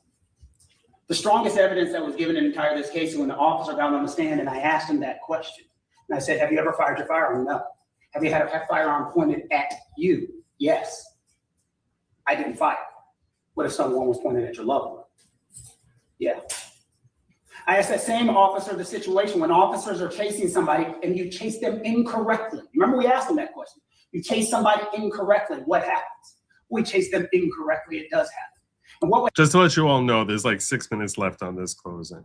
So I'm going to get through the end of this closing because he does such a phenomenal job. But I am going to get to the returns coming out of California. I know a lot of you are very interested in that, so I'm going to get to that very soon and keep you updated as to how that's developing. Not that I think we're going to get results in LA tonight, but yeah. What happened if that individual pointed a firearm at you? Remember the example he gave? If someone pointed a firearm as I'm chasing them incorrectly, well, I would tell, and they turned around and pointed a firearm at me, I would tell them, stop, drop it. And if they did not drop it, I would fire. It sounds eerily familiar to this. That's what we had here. That's what the officer told you. And that's some of the rest of the story that the state of South Carolina, for some reason, has chosen not to tell us today. And then we go, duty to retreat, or can you retreat? As a person is pointing a firearm at you and you're pulling backwards and someone is saying, stop, no, don't. That's what duty to retreat is. No one turns and runs. The judge is going to tell you As I mentioned, as we're talking about self-defense, and I've said it several times, you have a right to act on appearances, and you have a right to be wrong.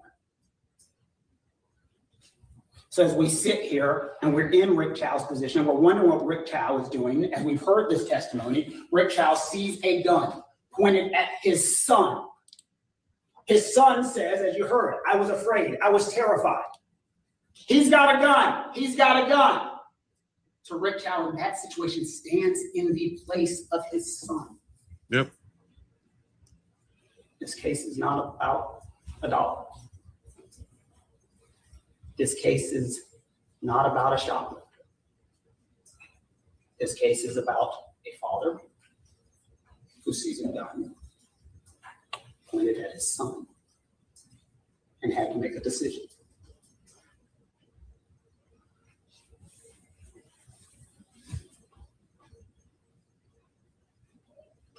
I hate it. I did. I hate that a young man lost his life. And this is where he brings the humanity in. And he basically is like, you know, this is a sucky situation any way you play it. And he shows that, you know, his genuine sympathy for the victim. I disagree with the state's theory on it's not that big of a deal that kids are going around with guns. I hate it. It is a problem. And it is a problem in this case. I hate that we have sat here and tried to make this about something that's not. I've listened to the state of South Carolina's opening statement talk about Cyrus's age, his future, and I understand all of that. I do. The one thing that does not know Cyrus's age is that gun. Gun doesn't know how old he is. When a gun is pointed at somebody, you have an option. As we sit here and talk about this case and how important the details are, that if you step back and look at something one way, it's completely different.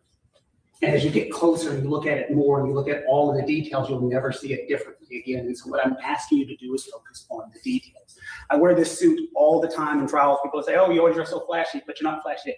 I wear this suit all the time because it reminds me that details are the most important thing that can happen. It actually has my name and the pinstripes in it. Because when you look at it, after realizing it's not just a pinstripe suit, it actually has my name just right down the middle. And I look. Is his name stitched into the suit? In the arm of the suit? That's a very expensive suit.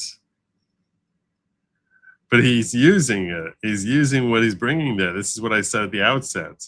That it's like, instead of it being offsetting, he's like, no, I wear this suit on purpose. Look at it, and it reminds me in cases that if you don't take your step back and look at things in full detail, you will miss it. Like the state of South Carolina has, and they want you to miss it. We have to focus on important matters. We have to see the full story. You have to ask yourself the question, why don't they want me to know the full story? And then finally, for the state's case to make any sense whatsoever, we have to go back to our withdrawal situation. For the state's case to make any sense whatsoever, you must be comfortable with their theory in that Andy Chow is in the store. Andy Chow runs out of that store. Andy Chow runs out of that store after Cyrus. It is a jersey. It is. You should have like a number on the back. Like 21. Oh my God. Yeah, it's great. It's not a suit, it's a jersey. And as he's running out after the person he thinks is shoplifted him, Cyrus still points the fire. And he still has his hands up. His dad is still watching. His dad says, no, I'm not going to do anything. And Cyrus shoots and kills his son. The state wants us to believe that that's legal. And that's okay. That storekeeper should let people take stuff out of their store, and if you follow them and you get killed, it's okay. It's not.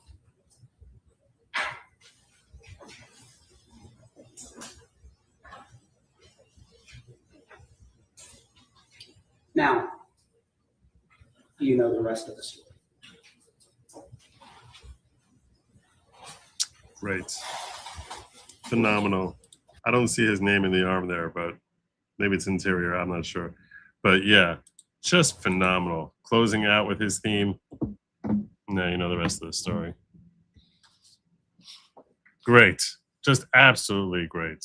Unbelievable. And it results in this. Jury finds Rick Chow not guilty of murder. That came out. There you go. Rick Chow has been found not guilty of murder charges in the shooting death of 14-year-old in Colombia. Chow was charged in May 28, 2023, shooting death of Cyrus Carmack Belton outside his gas station. Carmack Belton ran from the store while being chased by Chow and his son. Authorities say the pair pursued the teen, blah, blah, blah, but he ended up getting acquitted. So there you go. These are the prosecutors who are not happy. To go. The question kept coming up, why does a 14-year-old need a gun? The question was answered when he was shot dead in the streets 130 yards from a store where he did absolutely nothing wrong. That's retarded. The gun is what got him killed. You're retarded. This is someone who's trying to help enforce law. You're a prosecutor? The question was answered when this jury found him not guilty today. The question was answered because a 14-year-old child shot dead in Richland County got no justice. I can't.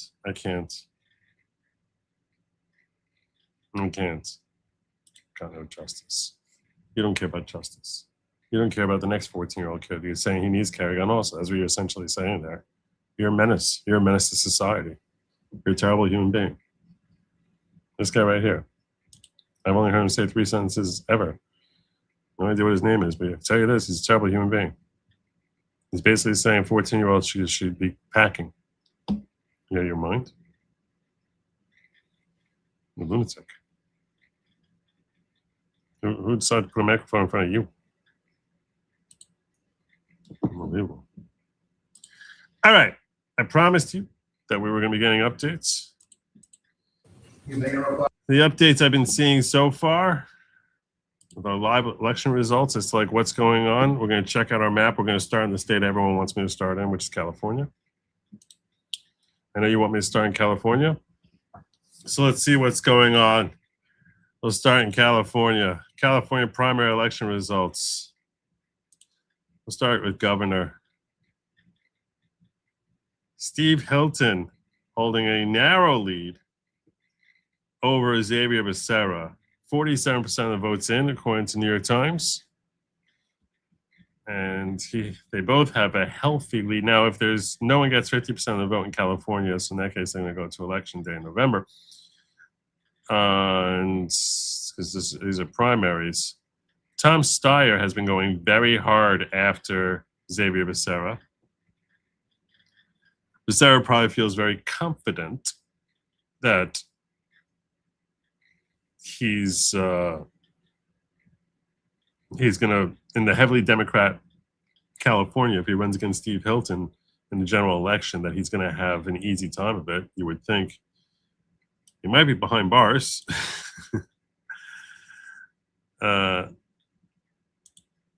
Does a not guilty verdict foreclose the family bringing a civil suit against Chow? No, absolutely not. Completely different yardstick. They can still go after him in a civil suit. In a civil suit, in contrast to a criminal suit, if you win in a criminal suit, if a guy gets convicted, you're almost always going to win in a civil suit because the yardstick is so much lower in a civil suit. So, for an acquittal, that's what happened actually with O.J. Simpson. He was acquitted of a criminal conviction and was found guilty on civil charges. Civil charges, instead of being beyond a reasonable doubt, you have to find guilt by preponderance of the evidence. So you also don't need to have unanimity. Usually you just need a majority of the jury. So you just need to have a majority of the jury thinking it's a little bit more likely than not that he's guilty. So it's much easier to win in a civil suit than to convict someone. And the state has unlimited resources. But that's why, if you actually get a jury to unanimously agree beyond a reasonable doubt the guy's guilty, you're almost definitely going to win to get a majority to say beyond preponderance of the evidence that he's guilty, right? But just because you get acquitted doesn't mean you're not going to get convicted. It doesn't mean you're not going to be found liable in a civil suit. Good question. So yeah, Xavier Becerra, who may be facing his own criminal indictment because his second in command, Sean McCloskey, I think he's already pled guilty to a scheme that was seemingly, according to Tom Steyer, overseen by Xavier Becerra to take Xavier Becerra's war chest of campaign funds and raid it for himself. Apparently with Xavier Becerra's blessing. Yeah. So what would happen if Xavier Becerra gets indicted? I don't know. Lieutenant Governor Laura Romero. All right. You don't know these people. We don't know these people. There we go. Look at this. 46% of the vote is in. 132,000 votes for Karen Bass. How do they have 100,000? Serious. I don't even understand how Karen Bass is winning. I don't get it. Now, again, it's not looking, with 46% of the vote in, it's not looking at all like either of them are going to clear the 50% threshold.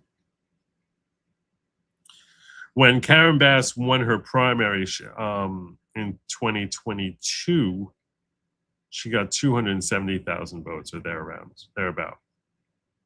So that's a good yardstick for like where they're all trying to get to. That, ideally trying to get to 300,000 votes. DDHQ has 51% in. Let's check out DDH. I can try refreshing. See if you have anything here.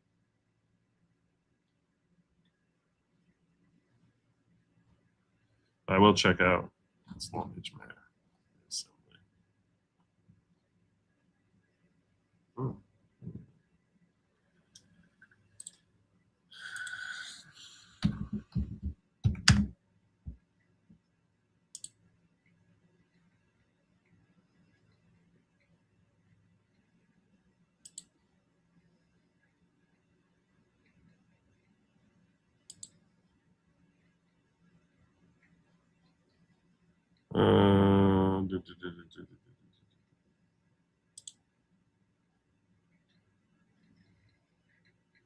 What's this now?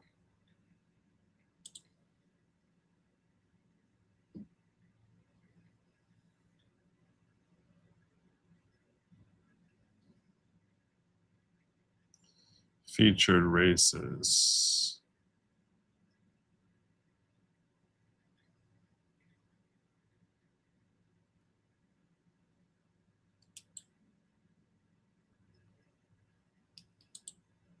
Oh my gosh. How can I get this thing?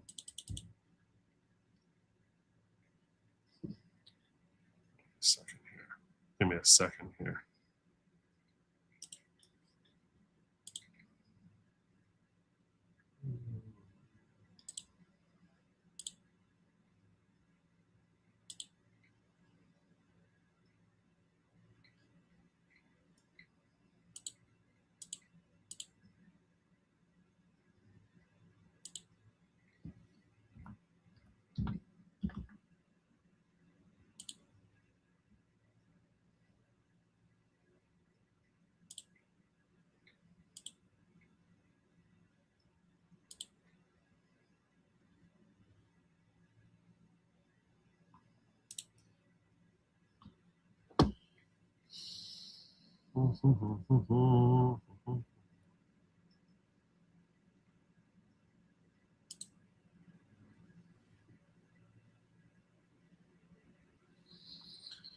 Yes, this is looking like with 51.6% in, 1.42% in.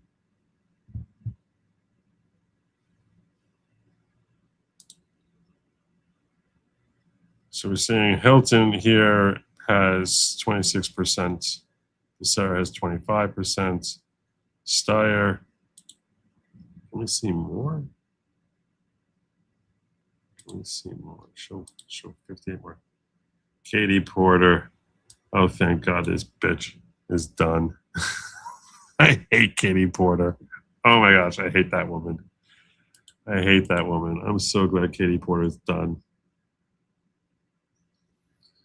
Wish Bianca would have done a little better, but I'm glad that Porter is out.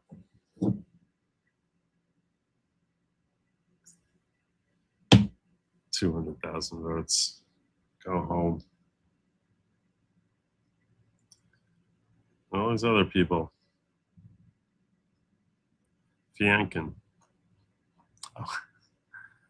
Tom Starr with his 800,000 votes. He's probably done. See, all the Democrats know we just need to get in there against Hilton and we're probably going to win. All right, let's see what we got in.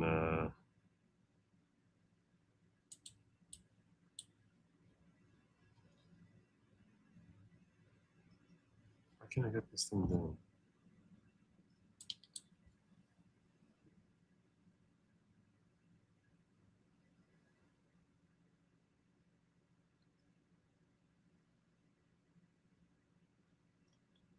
What the hell? I don't want 2022. What the hell is 2020? Why do you give me 2022? What the hell is happening here?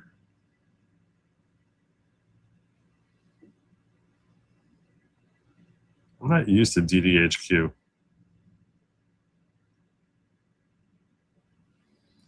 They're projecting Xavier Becerra to win 99.5%. He's going to win.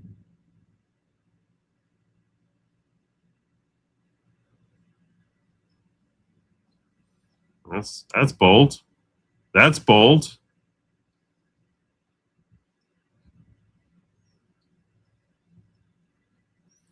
But again, it doesn't really matter because no one's getting 50% in the governor's race. So since no one's getting 50% in the governor's race, doesn't really matter there. Where's our? Oh my God. See, I'm getting very confused here by like what the hell is. I just want to get to the mayoral race from LA, and I can't get that. See, that's frustrating to me. I want to see 785 total. I think I want to see that. I don't want to see that. 785 races. You know, I care about that.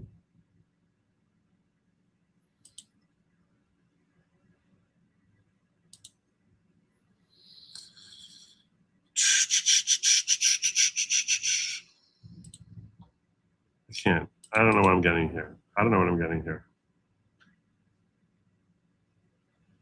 This is why I don't do DDHQ.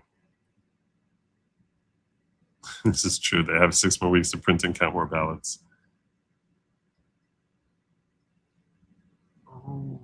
Why can't I just get results for freaking...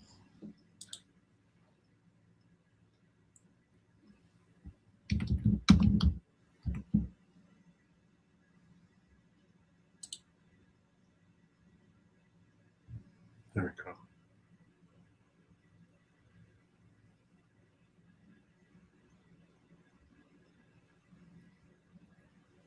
I get a percentage?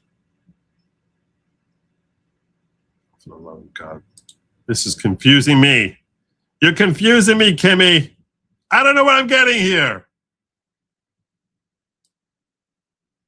I don't know what I'm getting. Oh, for the love of God.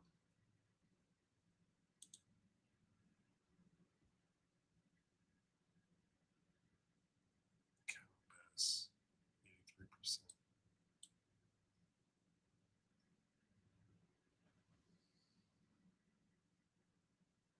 Am I the only?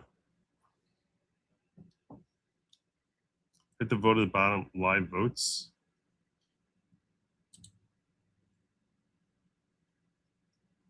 Why don't I see live? Oh,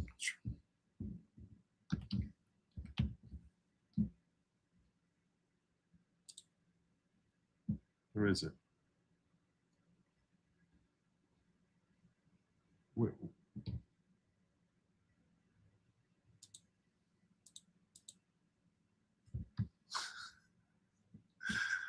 Show view, Jesus.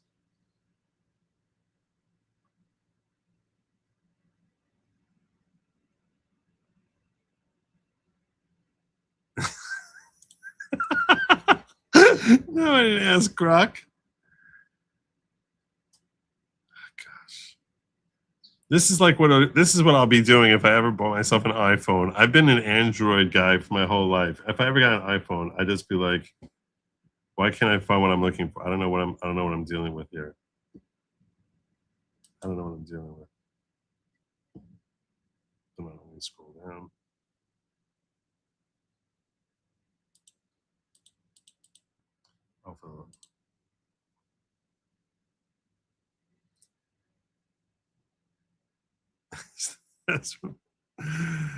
Oh my God. I don't know what to do with this. I just don't understand how it's possible that we had California here. They're saying 47% of the votes in, and it's 133 to 109. And DDHQ, which you're telling me is, I don't know, 50% in, 50.52, and they have 133 to 109. How is that possible? How is that possible? Someone explain this to me. Why one of the things that's 50%, the other things is 46%. Is that for all the fake votes? They're saying New York Times is saying 46% because they got an extra 4% of fake votes. What's happening here? All right, we're going to come back to California because there are other states. There are other states to look at.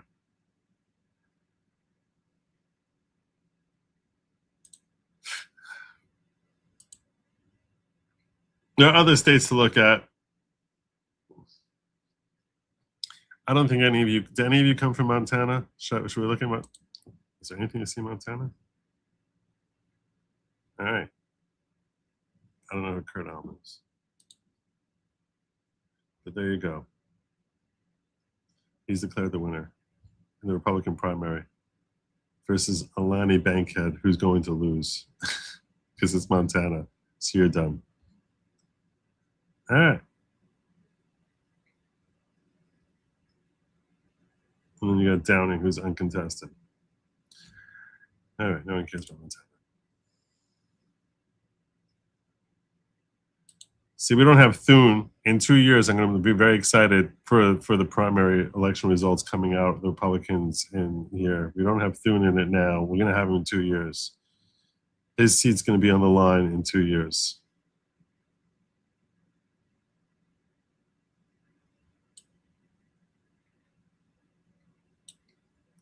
Larry Roden for governor ascended to his office when Chris Nolan left South Dakota. Representative Dusty Johnson, John Hanson, State Speaker of the House, and Toby Doden. Doden is beating Larry Roden with 73% of the votes in. By the way, one of the weird things about Montana, very, very weird things about Montana, they do nothing but vote. When you see here like 100,000 people voting, this is like the entire state voting. They end up having like 90% turnouts in their votes. I know this because I looked at their election results back in 2020, and I was astonished at how high their turnouts are in just every 4 years. They come out in droves as a percentage. I mean, it's 100,000, which is like, basically Nithya Raman third place in the Los Angeles numbers for the entire state. But it's as a percentage, it's actually pretty impressive how Montanans vote. So we're seeing here that Toby Doden here is looking like he's got the edge over Larry Roden for the Republican primary. Wow. Wow. Wow.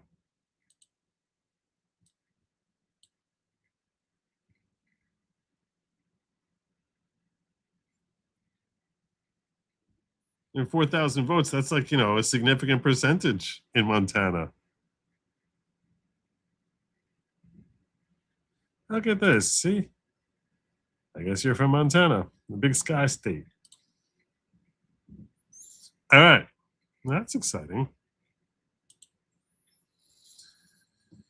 Sorry, that was South Dakota, right? Oh, was I just Montana? I was in South Dakota. No, I wasn't. Yeah. That was in South Dakota. Let's move on. I'm moving my way. I'm saving New Jersey for last. New Mexico primary, Ben Ray Lujan, 84%. Lujan. Larry Marker, 4,000. That's funny. 171,000. I understand no one's running against him, but it's still pretty funny. Larry Marker. Is there like no chance for like the guy who's running for? There's no chance for Lujan to be taken out. That Larry Marker is going to get in there with 4,000 votes. God, good God, good God. Ugh.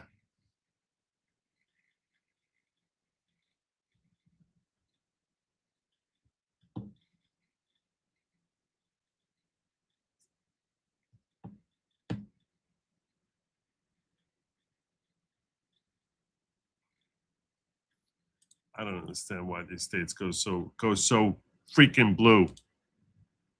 All blue states are diabolically corrupted to the very. See, this is why we need old guys. Where you been, brother? Where you been? Where you been? They are diabolically corrupted. They're evil. Evil, evil. Mm-hmm. Representative Ashley Hinson is widely expected to prevail over Jim Carlin, a far-right former state senator who lost the 2022 primary challenge Senator Charles Grassley. I hate Chuck Grassley. Ms. Hinson has support from President Trump and a host of other Republican officials. Well, there you go. That's going to get you over the finish. So Ashley Hinson is going to carry it home for Trump. Be running against Josh Turek.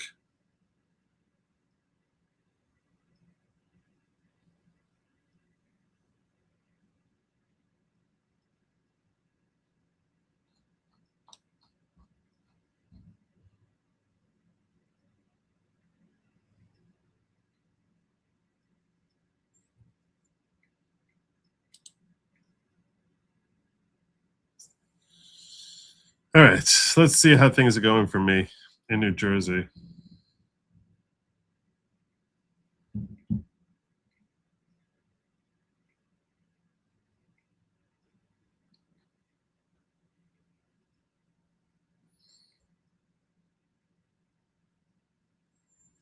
Let's look in Jersey.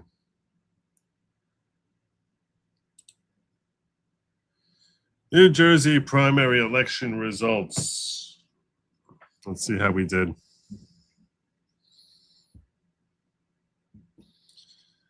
All right, Justin Murphy.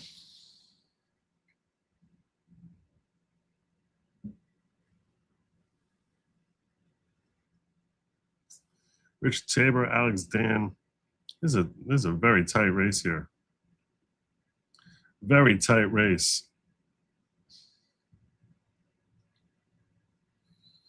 Who's going to be running against Cory Booker? Cory Booker. Frankly, I don't know. I don't think Murphy or Tabor have much of a chance against Booker, sadly. Just being a realist. I've become very black-pilled over New Jersey politics. My state politics, I've become very black-pilled. 4 Democrats are vying to run against Representative Thomas Keene Jr., a second-term Republican in this swing district in northern New Jersey. Race has been overshadowed Mr. Keene's long, largely unexplained absence from Congress, where he last voted March 5th. Keene has no Republican challenger. That's in the 7th district. You want to see my district? You want to see my district? My girl's not going to win in my district.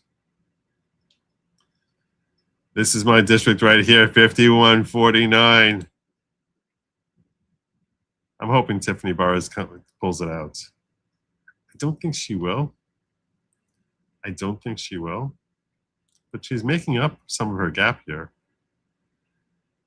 I'm hoping Tiffany Burris, and mind you, when I say Tiffany Burris, I'm hoping she pulls it out. This is Plaxico Burris' wife, the former giant Steeler wide receiver, Plaxico Burris. But a touchdown catch against the Patriots in the Super Bowl.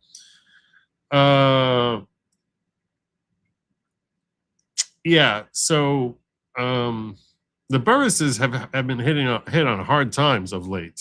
So I'm a little mindful of that.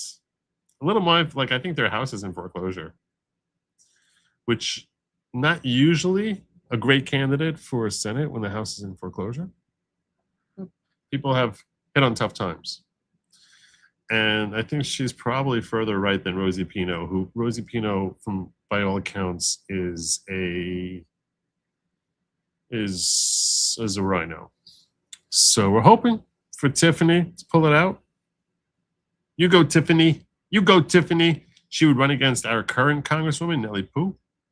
I still don't know how to pronounce my Congresswoman's name.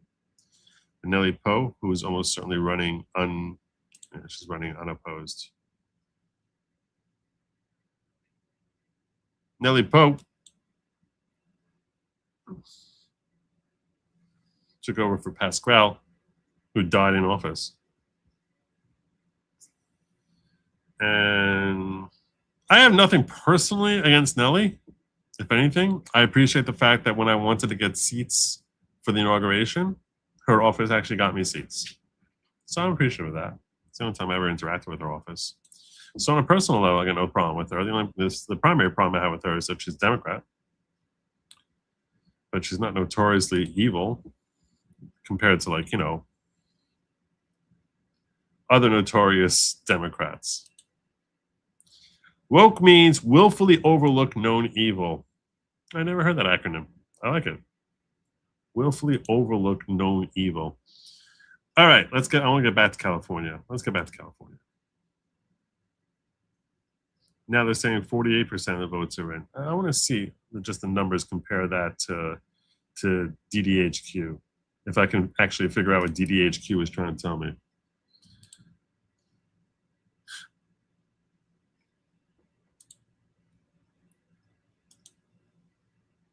Oh my gosh.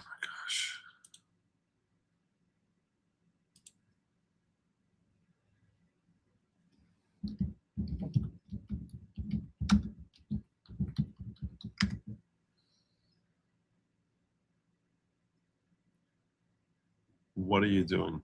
How did I end up here? I put in California.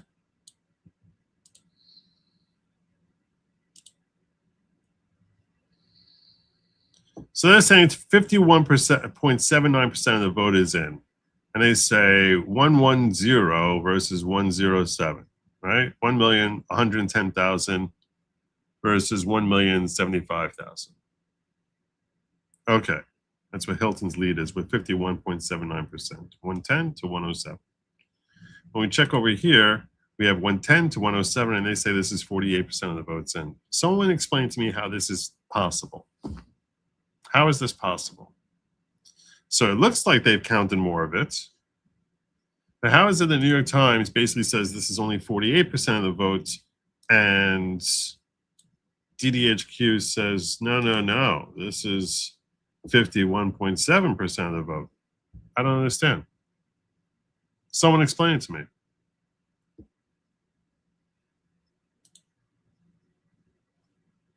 So the numbers are the same. Just a matter of, like, claim that we're closer to the finish by DDHQ. Doesn't make no sense.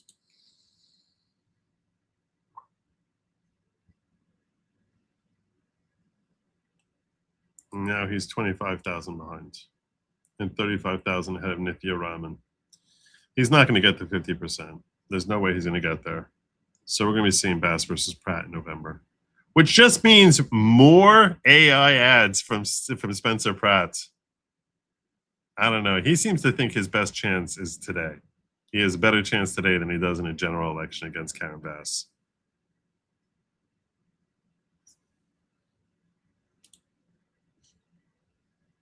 Hands one back. So was South Carolina tonight for Ladybugs? No, that's not tonight. South Carolina is next week.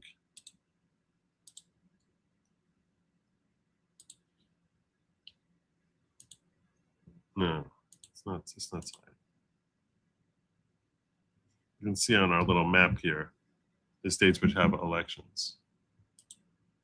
So it's just Jersey, Iowa, New Mexico, South Dakota, Montana, and California.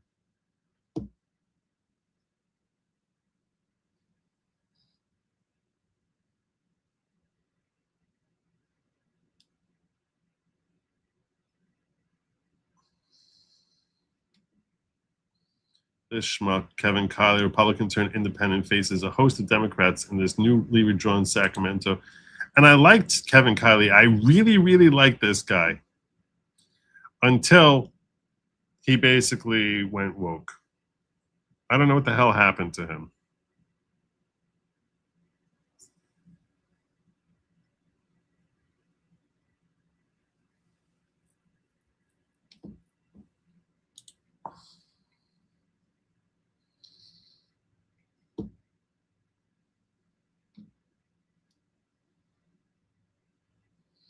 Here's another person who's been redistricted, is David Vallado.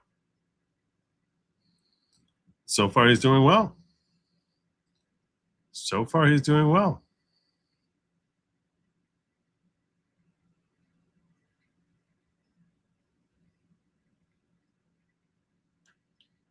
All right. We got all these redistricted Californian members of the House. Ken Calvert, so far, doing well over Young Kim. Young Kim, I remember when she won. There had two Republicans running against each other because they basically shuffled up Eastern California.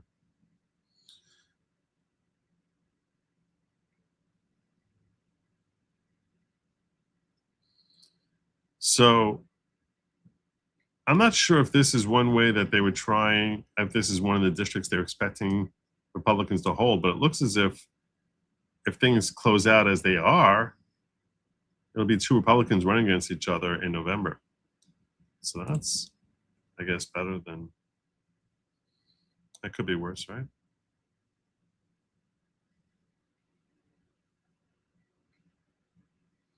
Oh, and this is Nancy Pelosi's district. Scott Wiener. I can't even believe this jackass is winning. He is such a crazy leftist. I've seen videos. He's a creepy loser. This guy is going, I'm telling you now, prediction just purely based on hunch and opinion and from watching him. I have to find you Scott Wiener. This guy is going to go down like Swalwell one day. That's my guess.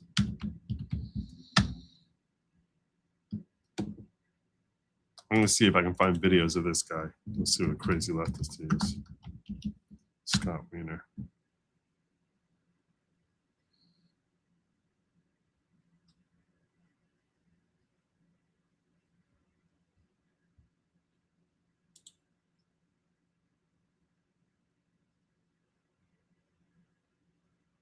Okay, first, this is nauseating. This is very, very nauseating. There are very few things that nauseate me quite as quickly as just seeing this combination. Let me remind you all that I'm Rainbow Jew. And just, oh my God, disgusting. Awful. Let's see some of his media. So creepy. He basically plays into every Jewish stereotype there is. Every negative Jewish stereotype. Well, it's official. The Sierra Club has endorsed you. Thank you, Peter. It really means the world. What people sometimes don't understand is that building housing near transit, near jobs, is climate policy. He reminds me of the tall, lanky dude from The Office, the one who dated the receptionist. Gabe. Just this creepiness. We can't hit like a natural creepiness. Well, it's official. The Sierra Club has endorsed you.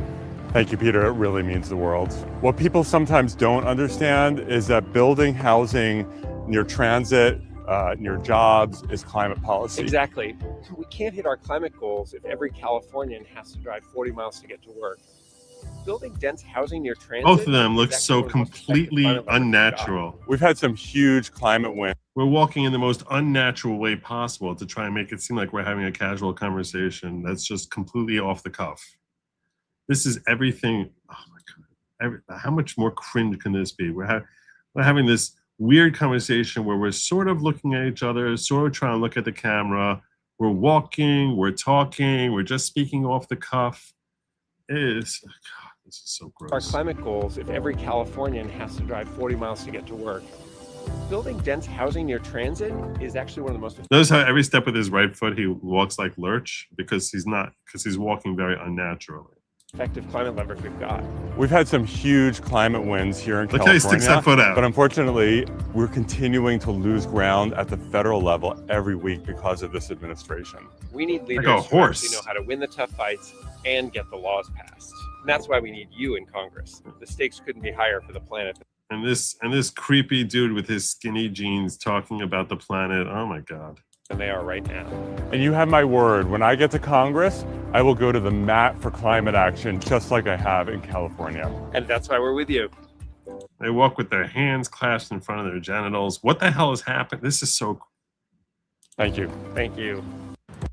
It's just so unbelievable. Everything about this guy is cringe. I'm about to tell you something PG&E does not want you to know about the massive power outage last December. It wasn't just an accident. A new independent report shows that PG&E was aware of critical issues at the substation that failed. Oh, guys, Kami Islami Mamdani is worse than woke. Fundamentalist Islami disguised as a socialist commie. Yep. Yep. Vote out the Kami Islami Bass. If she stays, she will continue the dismantling of the Republic of the United States from the local level up to the federal level. I don't think she really has the popularity. I think she's really a uniquely Californian animal. I don't think that her policies. Now, it doesn't mean she wouldn't get to the federal level. It's true. She could win a House seat in theory, because they're that insane in California. But yeah, I don't think that her policies would test well on, in some sort of federal type of election where people outside California. Let's see Lurch walking over here. Come with us to fight for science in California. I'm here to demand that we secure the future of scientific research in the Save science, like science is under threat. state of California. Our future's in jeopardy, so we really need to pass this bond initiative. That's what this bill is about, the kind of future we want to live in. It's a future that invests in scientific research. I don't need to hear other bozos talking. I want to find this bozo. And then we also have to fix the reason why Trump got into office, because people think government has failed. Housing is too expensive because government hasn't done. You hear that lisp? You hear the lisp? You know what the lisp comes from? Yeah. Enough. Healthcare isn't working. Energy is too much. These are all policy problems that government can fix and hasn't done it. I am the It comes from trying to talk with your mouth full. only candidate in this race who has a track record of actually delivering and getting things done and building the coalitions to do it. Talk is not enough. You have to know how to deliver, and I know how to do that, and I would be so honored to represent this great community in Congress.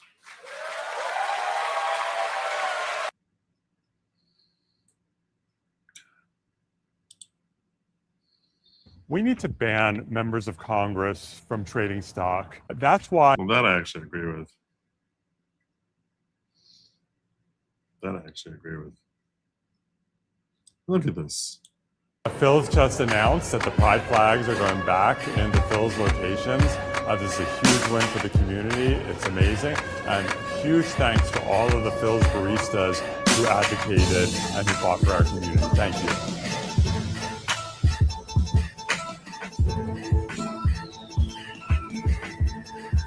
Thank you.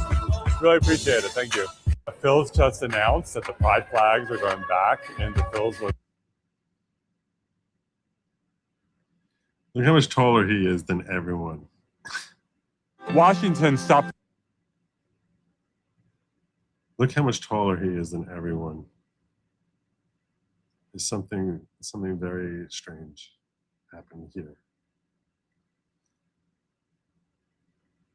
Something very strange. Working for us a Even in his logo, he's got a pride flag. Oh my God. long time ago. Here in California, I capped insulin at $35. In Congress, I'll pass Medicare for all. I streamlined building tens of thousands of homes. I'll lead the movement to lower rents and restore the dream of home ownership. No, you won't. I banned ICE thugs from hiding behind masks. So you know that I'm a psychopath who wants to see our immigrant population overrun our country and persecute the people trying to stop them. Sicko. Oh, I'll never stop fighting the dictator in the White House. I'm Scott Wiener, and I approve this message. No one named Wiener should ever be able to hold public office. And that might sound anti-Semitic, and maybe it is. I would vote against anyone named Potts also. Schmeckel.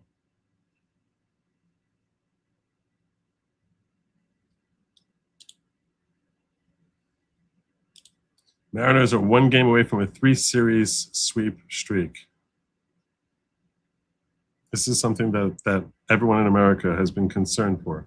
So we can let's just hope. Let's just hope. Scott Weirdo with a limp-wristed flag. I have missed you, guys. I have missed you. So getting back into like our election results, because elections are still going on.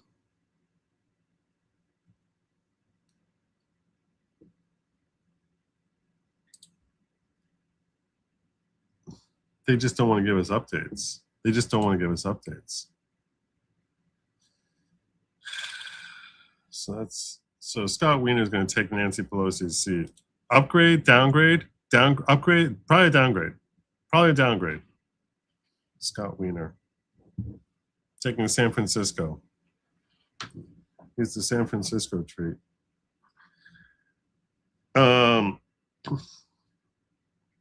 Two Republican incumbents are facing a handful of Democrats in this district. Oh, this is the one we covered already. Coward's probably going to take that. This we covered also. Representative Darrell Issa, a Republican target by redistricting, withdrew from the race, and several contenders are vying to replace him. Look at this. Jim Desmond.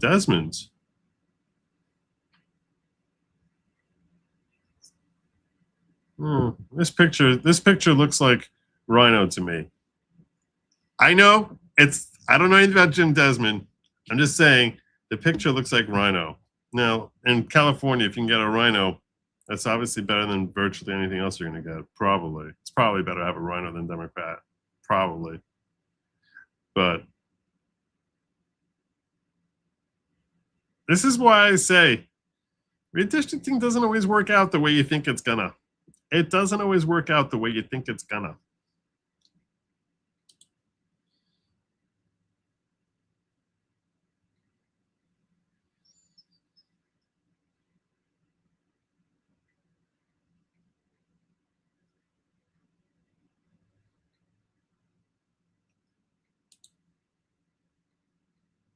Representative Randy Finstra.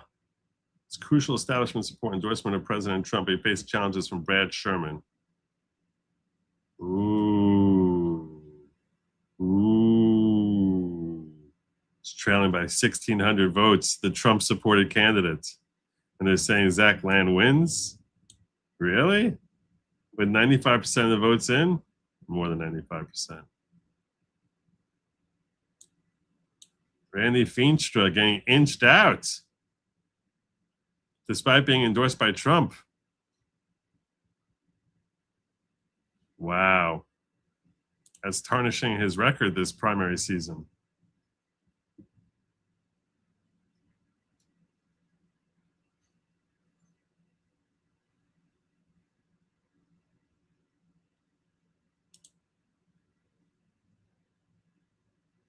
Murphy v. Tabor.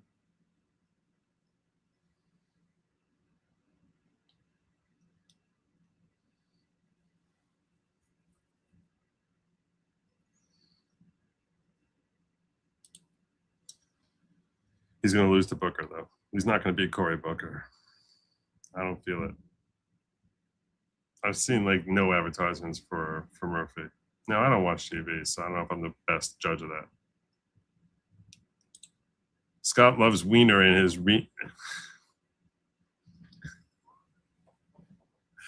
That's a little harsh.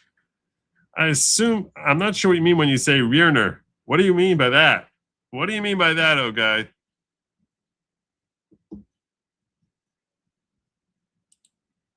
He definitely seems to have certain proclivities, certain inclinations. Oh my God. You know, when I was setting my goal for tonight, when I was setting the goal, I almost said, if we hit the goal tonight, I'll stay here for the end of the California primaries. And then I was like, wait, that really could be 5 o'clock in the morning.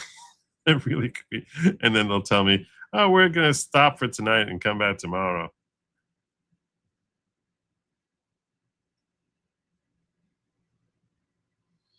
So I was like, I don't know if I can do that. 49% of the way in. Tom Steyer really is desperate for power. So what can you tell me from San Diego? What's interesting in San Diego? Anything? I keep calling it San Diego. It's South Dakota, I know. Mike Brown seeking a third term. He faces token primary opposition from Justin McNeil. So that's not going to do anything.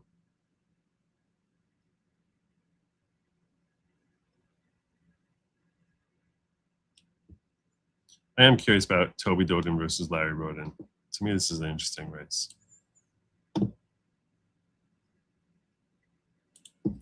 want to ask Brock about these two.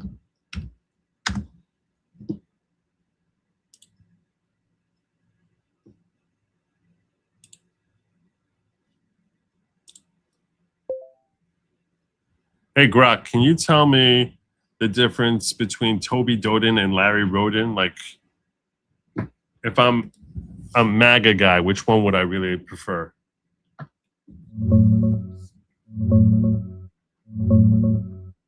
Toby Doden's the outsider businessman from Aberdeen, pushing hard on eliminating property taxes, cracking down on immigration and drugs, and fighting the establishment like Trump. Larry Roden's the longtime insider, rancher, ex-legislator, lieutenant governor who stepped up to governor after Noam left. He's got the record of steady governance, military background, and institutional experience. If you're a MAGA guy tired of career politicians and want the fighter who's self-funding, railing against spending and lobbyists, and positioning as Trump conservative, you'd probably vibe more with Toby. Roden's the safe, proven conservative who's already in the job. It's the classic outsider versus insider primary fight. Toby's the disruptor, Larry's the continuity guy. What about Murphy versus Tabor in New Jersey?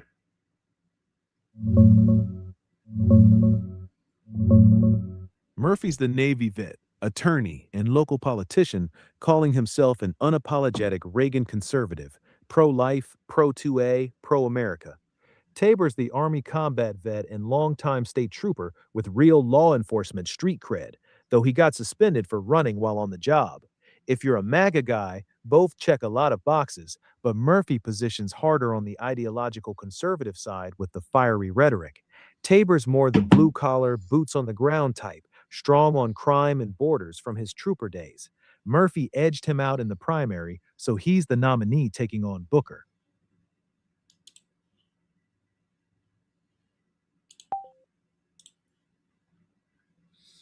Yeah. Anywhere else?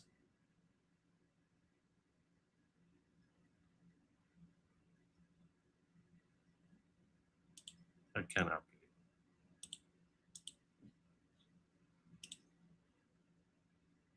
The 68 likes is not going to cut it. Over in Rumble.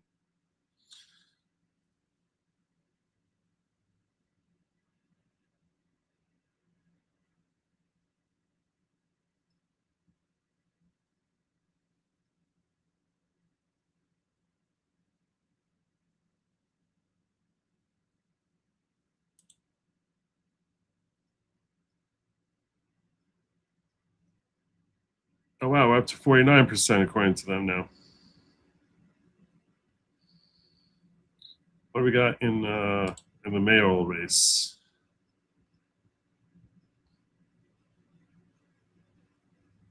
Still the same. It's such a crock. It's like it's 200,000 votes. How long does it take? They have 500,000 votes to count, 600,000 votes to count. Like, how long does it take to count? It's retarded. It's ridiculous. It's really ridiculous. Someone explain it to me. How does it take you so long to count 600,000 votes? What do they have, like 3 old ladies doing this? Why does it take so long?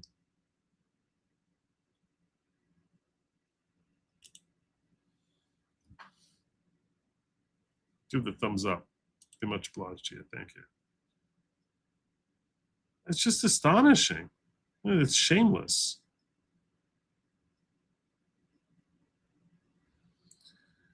So Kylie's +3. So I'm not crazy about that. I really want to see Stansfield overtake Pan. And I think Kylie became an independent because of the fact that they redistricted him. But I'm sorry, if you're willing to just go that, and I think he said that the reason he did it was because of the Epstein files. I just can't. I can't.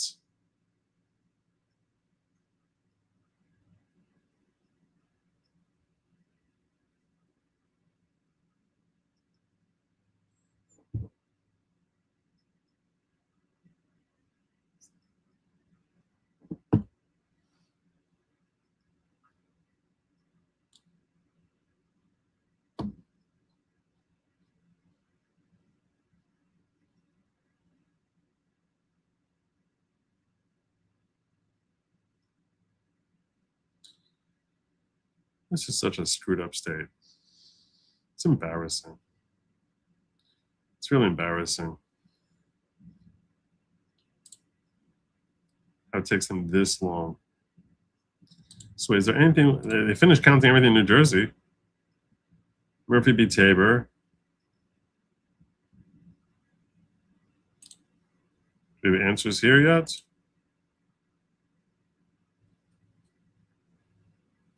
$12,000 votes. Takes them all night. I know it's part of a larger ballot, but still.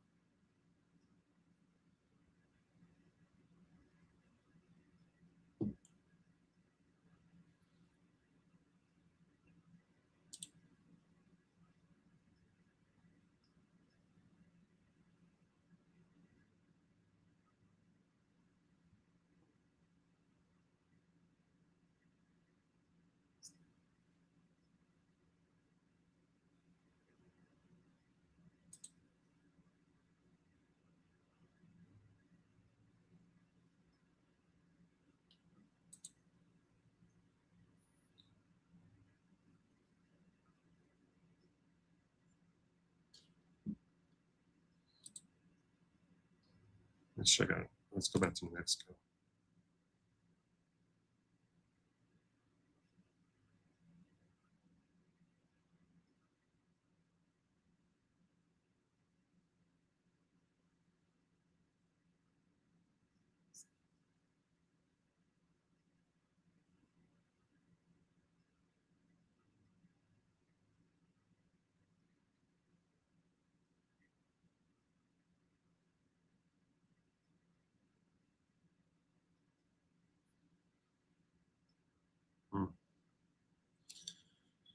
Yeah, I'm fading. I think it's time for me to land my plane. I don't know when we're going to get any results out of California. So I think it's time for me to land my plane. I thank you all for joining me, my friends. Hope we learned something about how to be a litigator.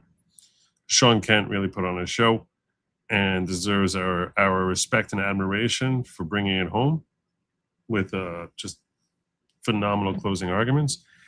And yeah, California is screwed, and so is New Jersey, probably. Seems like my state is going down in flames also. Just biding my time here. Biding my time before the move happens. Before the move happens. It's gonna happen. Lady Logic's down to move. Don't worry. She's down for it. Maybe not now, not just yet, but it's coming soon. I thank you all for joining me. God will. Tomorrow I'm going to try to be here. I have a wedding tomorrow evening, but I'm going to try to be here. So I'll probably start a little late, but I don't know, 10:30 seems like it's on time. It's a local wedding, so I can get back here pretty quick. I'm going to set the. I'll try to set the show up early, so this way we'll see. You'll know what time I'm getting back here. Yeah. So that's tomorrow. So till then, make sure you look out for your loved ones. Stay away from that lab meat because it's meant for they, them. It was never, ever meant for you. And do not eat the bugs. Don't even think about it. Just ew. No. Why would anyone want to do that? I thank you all for joining me. Double check here. We're good in the chat here. Okay, fine. And good night, everyone. And as always, Godspeed.